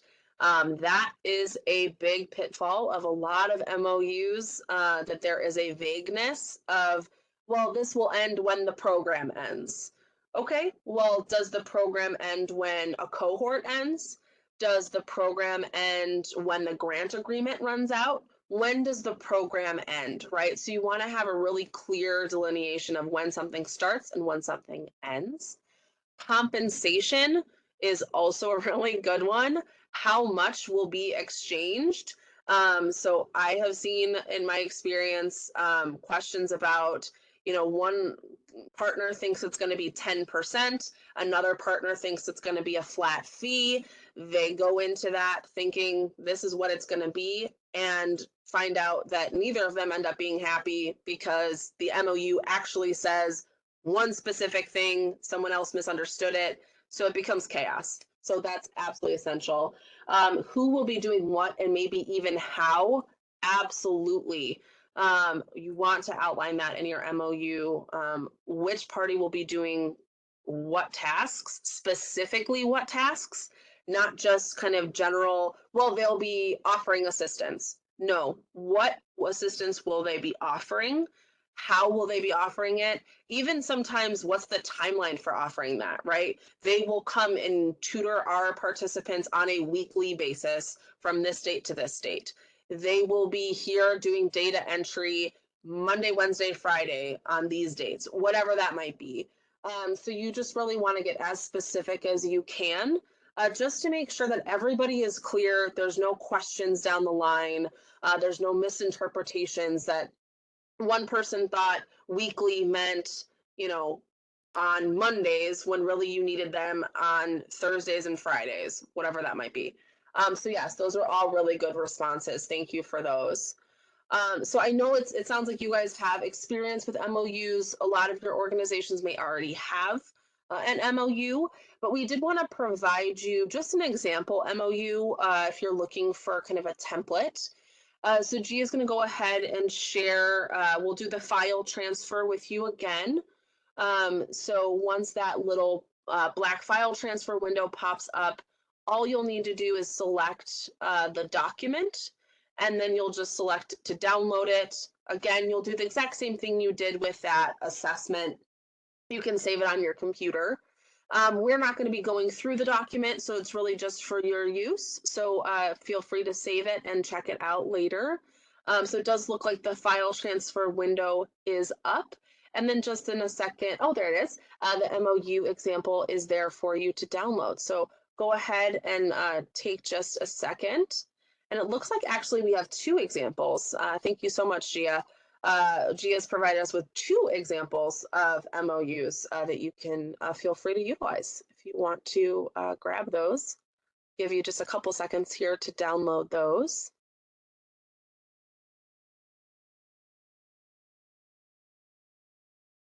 Okay, awesome.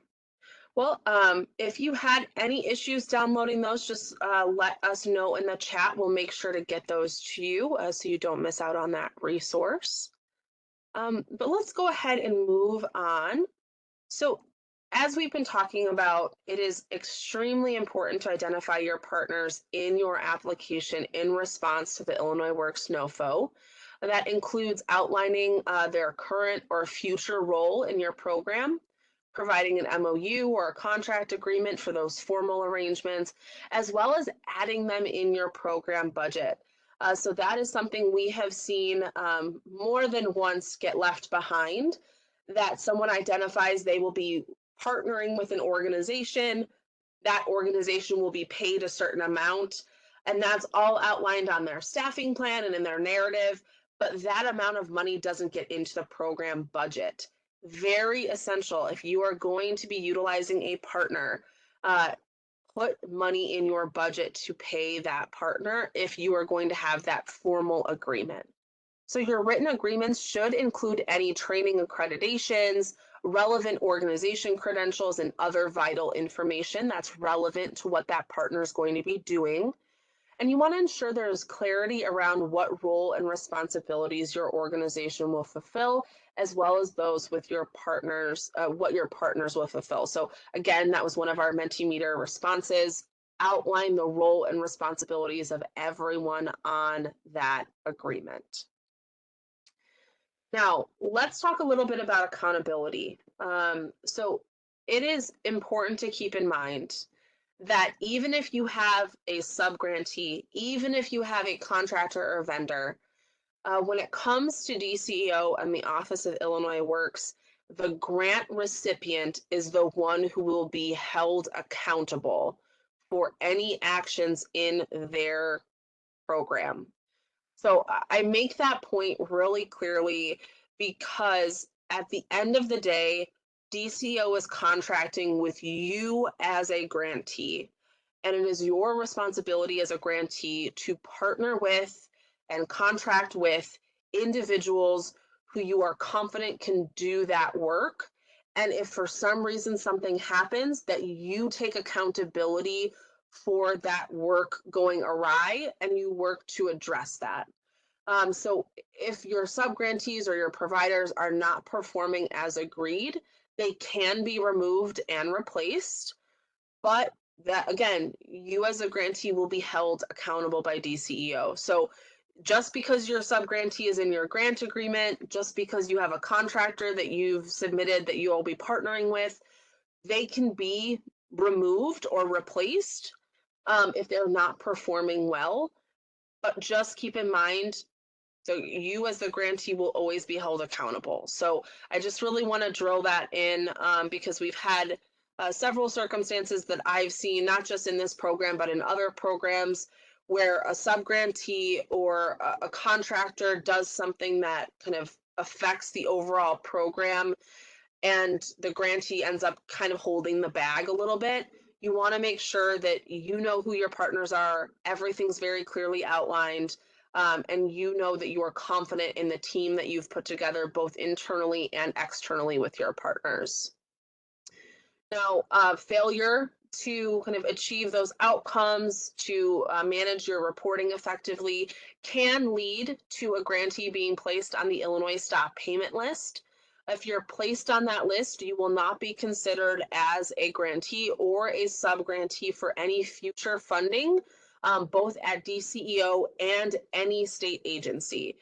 So again, there is that accountability for that grantee. So you really want to make sure that your program is secure because the ramifications can be really serious. Being placed on the Illinois Stop Payment List means not only can you not be paid out for the Illinois Works grant, but you also cannot apply or be paid out for any grant that is funded by the state of Illinois. So the ramifications are very serious. Keep that in mind. To learn more about the Illinois Stop Payment List, you can visit the information session on the Illinois Works Pre-Apprenticeship NOFO page called GATA Pre-Qualification. That video is up and posted, and our partners at Accountability walked through what it means to be on the Illinois Stop Payment List, as well as what it means to be GATA Pre-Qualified. So you can access that session again on our NOFO page. Dan's going to go ahead and put the link in the chat for you. That page is where you can find all of our recordings, including that GATA pre-qualification information session. You can also get more information about GATA pre-qualification in the NOFO itself, and that is on page 14 of the Notice of Funding. Under program description, there's that eligibility information section where you can learn more about that. Now, we've talked a lot about kind of what goes into your narrative, into your application, but I want to just spend a couple of minutes talking about kind of some first steps in your application process. So The very first thing that I want all of you to do, if you have not done this already, is look at that GATA pre-qualification. Um, so GATA is the Grant Accountability and Transparency Act. You are required to be pre-qualified through GATA. You cannot apply for this grant if you are not GATA pre-qualified. So for information regarding GATA pre-qualification, you can access the DCEO grant requirements page, or again, watch that GATA pre-qualification recording that is on our NOFO page. Um, Again, we are going to go ahead and place a chat link. This link is for GATA grantee requirements. So again, if you have not looked at GATA, you are not GATA pre-qualified, go ahead, click on that link that is in your chat. It'll walk you through the whole process. It often takes a couple of weeks to get GATA pre-qualified. So if you have not done that, do that ASAP because it will take a little bit of time to process that. Now, again, if you have not started that, do it right now. Immediately after this training, I cannot stress it enough. Please get moving on that. The application is due next week, so you want to make sure that your GATA pre-qualification is on the road to being approved. Now, I also want to share a couple of resources with you. So for more information regarding the above criteria, you can access the GATA grantee resource website using the link that is being shared in the chat right now. This website is phenomenal. So this is created by the Office of Accountability, and it is extremely useful for all grantees, all applicants, but especially if you are new to the state process. This website really gives you a step-by-step of how this process works, how the application works. So it's really, really important. If you are just getting into this, please visit that website. It is filled with resources that are available for you. And before I hand this off to Dan, I'm just going to ask if there are any questions at this point that I can answer. All right, I'm not seeing any in the chat. Dan, I don't know if you have any on your end. No, I don't have any additional questions in the chat either. Okay, great. Well, I will go ahead. I'll hand it off to Dan to finish our last few sections. And thank you so much for joining. It's been a pleasure speaking with you. Go ahead, Dan. All right. Thank you, Christine. So our next section, we're going to talk about effectively managing strategic partnerships. By the end of this section, you'll be able to list steps for cultivating high-impact partnerships, identify barriers to developing partnerships, identify techniques for overcoming barriers, and then apply tips for managing partnerships. We've clearly discussed partnerships can support your ability to respond to each of the program requirements and support your ability to achieve your program outcomes. But it is important to acknowledge and identify cultivating successful partnerships requires hard work by all the parties involved. So let's kind of get engaged again. We'll utilize Mentimeter here to share with one another, what do you look for in a partner? What are some things that you would look for in your experience? You know, maybe you've found these things before, maybe you haven't, maybe these are lessons learned. But what do you look for when evaluating partners?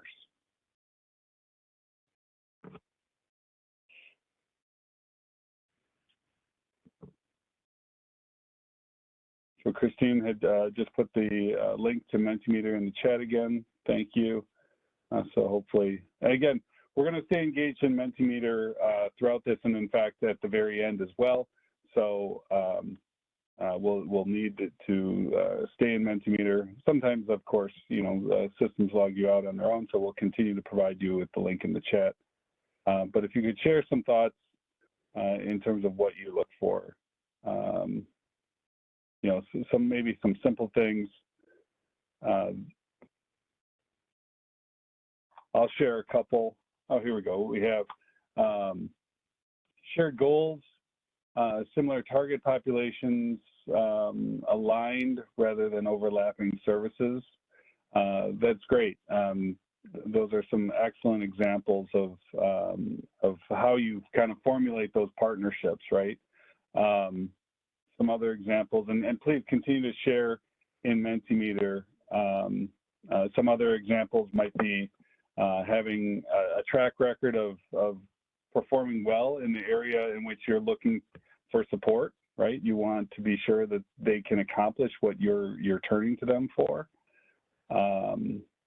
You know, having rapport with your organization and you know, being able to work well together. Obviously, you'll need to have a positive working relationship. So those are interpersonal dynamics and the organization's aligning will be important.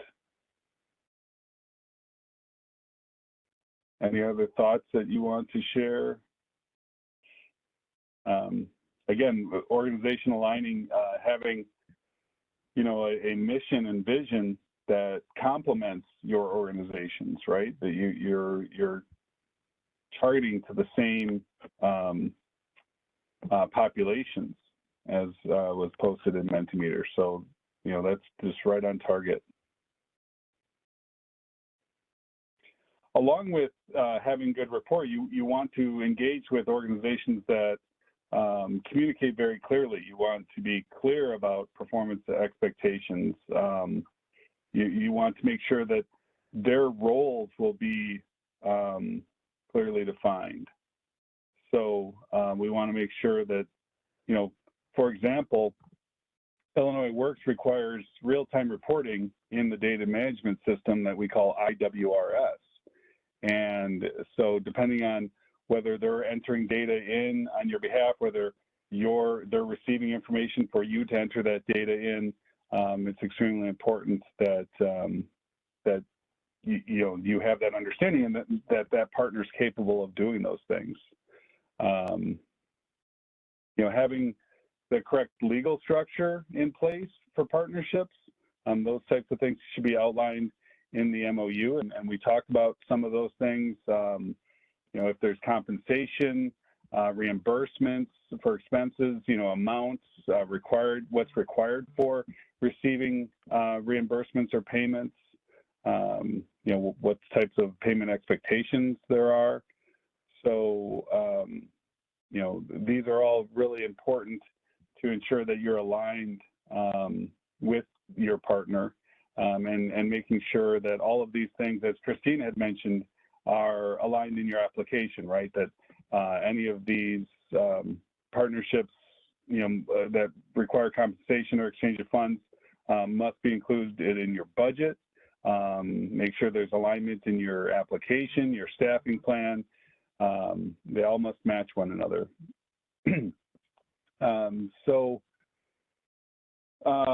You know, when engaging with a partner, you know, be sure that they can fulfill their side of the agreement. Illinois Works cannot mediate or exchange in contract negotiations or facilitate mediating disputes. A grantee's contract dispute will not impact or change any outcomes or expectations that were outlined in the funding agreement with Illinois Works. So keep that in mind, as Christine stressed, right?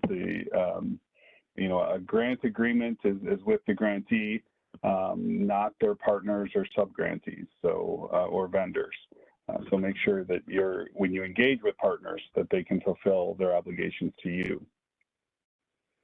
So looking back at Mentimeter, what might some potential barriers be to developing successful partnerships? So, you know, hopefully you can, you know, think about the ways in which your MOUs or different partnerships have gone really well. and you can think, okay, I'm glad we didn't have this barrier. Or if you've had experience, coming up against issues before, please share those with everyone so that we can all learn from it and grow. That's one of the things about the Illinois Works, network, especially within the pre-apprenticeship program, the network of grantees. We definitely build a relationship among the grantees and the Office of Illinois Works so that we can all continue with that, continuous improvement and grow from and learn from one another. So again, maybe some barriers that you have experienced. Any thoughts?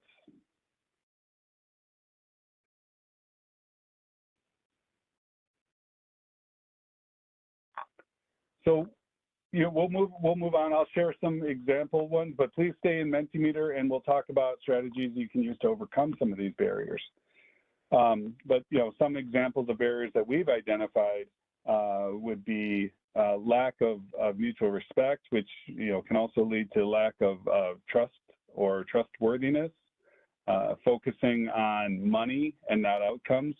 That especially comes into play when those things aren't clearly identified, right? So that goes back to ensuring that those any reimbursement or compensation issues are clearly identified and outlined, so that you don't have those issues come up during the program. Any deceptive practices regarding joint goals, that goes back to the trustworthiness of your partners. Poor listening skills. Again, setting expectations, that is whether you're working with partners, coworkers, vendors, the participants that actually run through your programs, right? Setting expectations, ensuring that everyone's hearing one another is extremely important, especially on the onset, but throughout the entire duration of an engagement. Unwillingness to acknowledge or confront issues, right, or challenges. That goes back to being open with one another and having a respect for your partner, that they can manage and correct any issues that are coming up. Lack of subject matter expertise in areas they're supposed to be capable of. Competition instead of cooperation, right? One of the things that you all had submitted in Mentimeter was, making sure that there's an alignment between the organization, and that the services complement each other rather than overlap. That can be, extremely important. Hoarding of information, developing cliques, silos, keeping things to oneself within the organization. So we definitely have to have that communication instead. So if we can go back to Mentimeter and participating with the group, thinking about some of those barriers, how can you overcome them, right? What can be done to ensure that even if a partnership does run into some rough waters, how can that be smoothed out?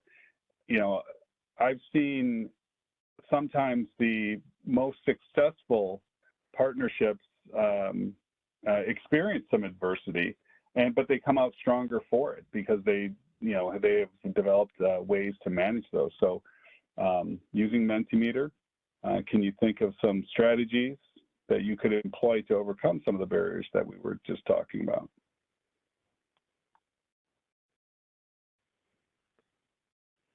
Again, if you're not in Mentimeter yet, please be sure to click on that link. It's really important at the very end. We'll be going through an assessment as well in Mentimeter, so we'll definitely all need to be in there anyway. So looking at some of your responses in terms of overcoming barriers for developing successful partnerships, one of the first ones is having a clear MOU. Absolutely. That setting those expectations, documenting clearly how things are supposed to run, that heads it off before it even starts. That's wonderful. Communicating regularly, regular meetings, and frequent and clear communication. Doesn't that solve most all problems that can come up, right? If you're able to have clear, honest, open communications, that is a recipe for success no matter what you do. And making sure everyone agrees on program goals, certainly, aligning yourself with the right partner and having that understanding of the goals is extremely important. And addressing issues early, right? Don't let things stew. Certainly, and that goes back to what you're saying here: communicating regularly, frequent and clear communications, right? If you are discussing things and in communication right at the front, maybe before a program even sees its first person come through the door in the planning stages, it's much easier to correct any issues, and it's much less expensive too usually. So thank you all very much. Those were wonderful. So looking at partnerships, there are specific actions, and steps to take. Some of the best practices that we've seen for working with partners has been, again, proactive listening. That is, something that, we've just discussed here a little bit, focusing on the outcomes, the goals. These are some of the things that we just talked about, creating the detailed MOU. So it's almost like you guys had a cheat sheet to some of the things that we were going to share. Freely share relevant information, acknowledge and confront issues, regular planning meetings, submitting progress reports. These are all extremely important. Someone took themselves off mute there for a second, so thank you for getting back on there. So utilizing a lot of these tips and techniques that you guys had just talked about will surely help us overcome any barriers as they come along. But then, a couple others, making sure you're providing detailed reports and utilizing Illinois Works tools whenever available, will help you in your relationships with your partners. So before we move on to our last section in terms of the content and available resources, are there any additional questions about this section or anything that we've covered yet today? Any questions at all? Again, you can see there's the email address. So if you think of questions afterwards, you can always reach out to us. Christina, are you seeing any in the chat? I don't see any questions in the chat at this time, no. Great. All right, well, thank you. So we'll move on to section 7. Here we're going to talk about some of the references and resources that are available to you, in addition to some that we've already shared. So let's do a quick recap of some of that.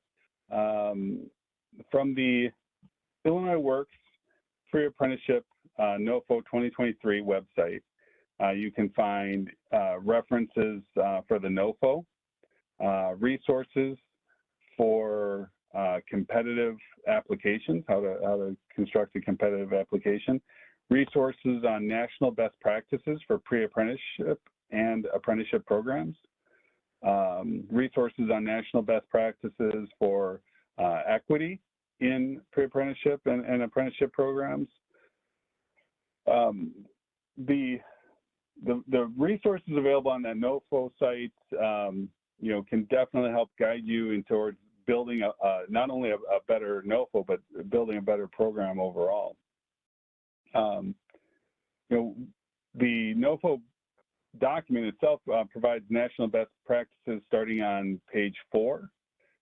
So these are valuable resources that can help inform you how to structure your pre-apprenticeship program. And starting on page 26, you will find additional references and resources. So any acronyms used in the NOFO, the Notice of Funding Opportunity, definitions from the Illinois Works Program Act, resources for competitive applications, resources on national best practices for pre-apprenticeship programs and the equity programs. So you can find all that additionally in the NOFO. Another extremely important document is the Illinois Works Grantee Manual. So for 2023, we've provided grantees with the 2023 Grantee Manual as a resource for instructions, guidance, tools, and expectations for the program's design, implementation, and delivery. So Illinois Works is a semi-structured model with minimum program standards and outcomes, all of which are outlined in the manual. And the guidelines that articulate structural expectations can be found in the grantee manual as well. You can access this resource by using the link that is going to be shared in the chat. Thank you, Christine. So you should know that a 2024 grantee manual is currently under development and will be available to all grantees that receive funding in 2024. So any questions about the grantee manual? Again, that's really the guidance on how to operate and run the program itself. So given the comprehensive expectations of the Illinois Works Pre-Apprenticeship NOFO, it's likely that your program will be able to respond to one or more of the program requirements, but possibly not all, and that's okay. This type of comprehensive approach to workforce development typically requires you to partner with other organizations and institutions with, again, that complementary program or service. So that will allow you to present your strongest NOFO application.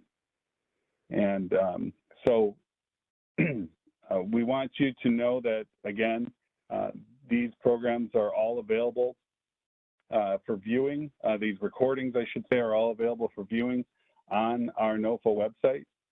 You can access the link to that website in our chat and view any of the recordings. It does take a few days for this recording to be posted, but give it a couple days and you'll be able to direct other people within your organization if they wanted to check in on this webinar and they weren't able to, they'll be able to view that as well. So before I finish and hand this over to Dr. Gia Suggs, are there any questions? I don't see any questions in the chat. Christine, do you see any questions in the chat? I have no questions in the chat. All right, so we invite you to return to Mentimeter, and I will hand the microphone back over to Gia. Thank you, Dan, and thank you, Christine. Thank you to all of you for your engagement and participation. We are at the end of this session. We would like to hear from you, so if you don't mind hanging with us for just another 5 minutes to give us some feedback. The link to Mentimeter is available for you in the chat, and we just have a couple of questions for you. This gives us an opportunity to improve our programming so we can best meet your needs. So there are just a few questions that are going to pop up on your Mentimeter screen. If you don't mind, please just responding to those questions. The first one is, please share your views on this training by rating the statements below, 1 being the lowest, 10 being the highest. To what extent did it meet your expectations? How likely are you to attend a similar event in the future? And how likely are you to recommend this training to others?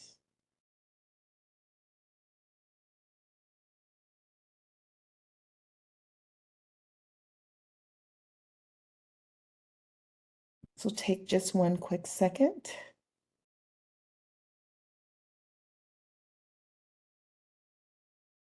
We've got a couple of responses. Thank you to those who are responding.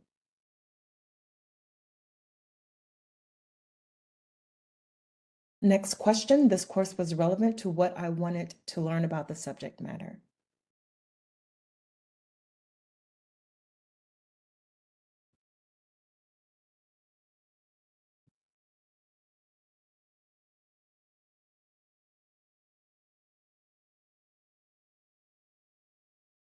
Thank you, other respondents.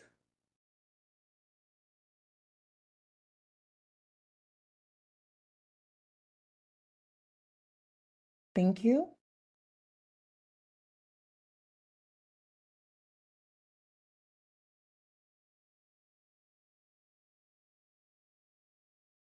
Third question, I plan to apply what I learned.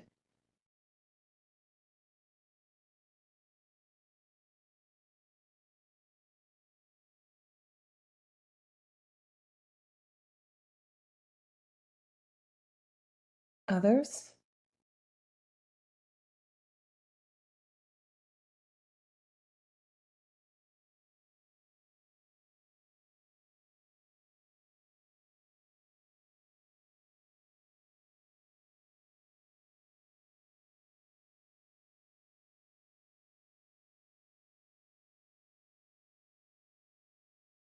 This is an open-ended question. What improvements might you recommend? So what can we do next time to make this experience better for you? What improvements might you recommend?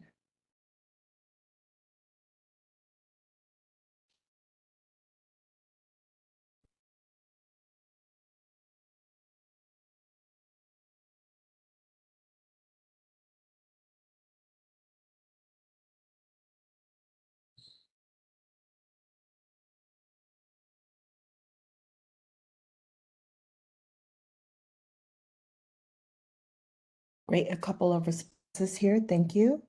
Anyone else?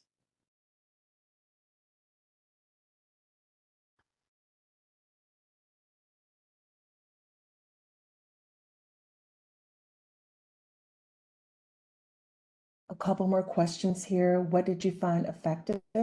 So if we decide to make changes, what would you recommend we keep in the program? If we decide to make changes, is there anything in particular you think we should absolutely keep?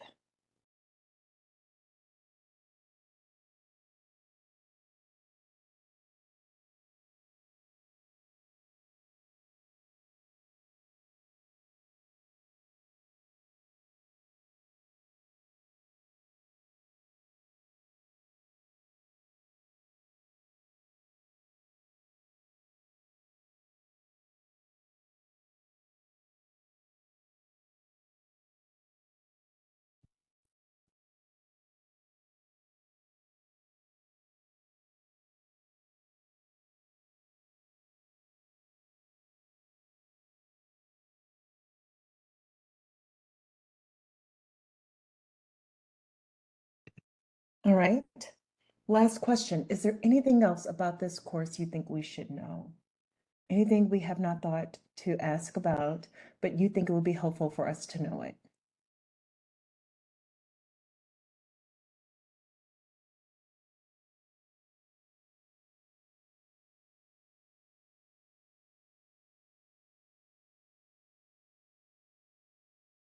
Okay, we will leave this open for a few minutes if you want to still respond. I want to thank you all for joining us and thank you for your participation.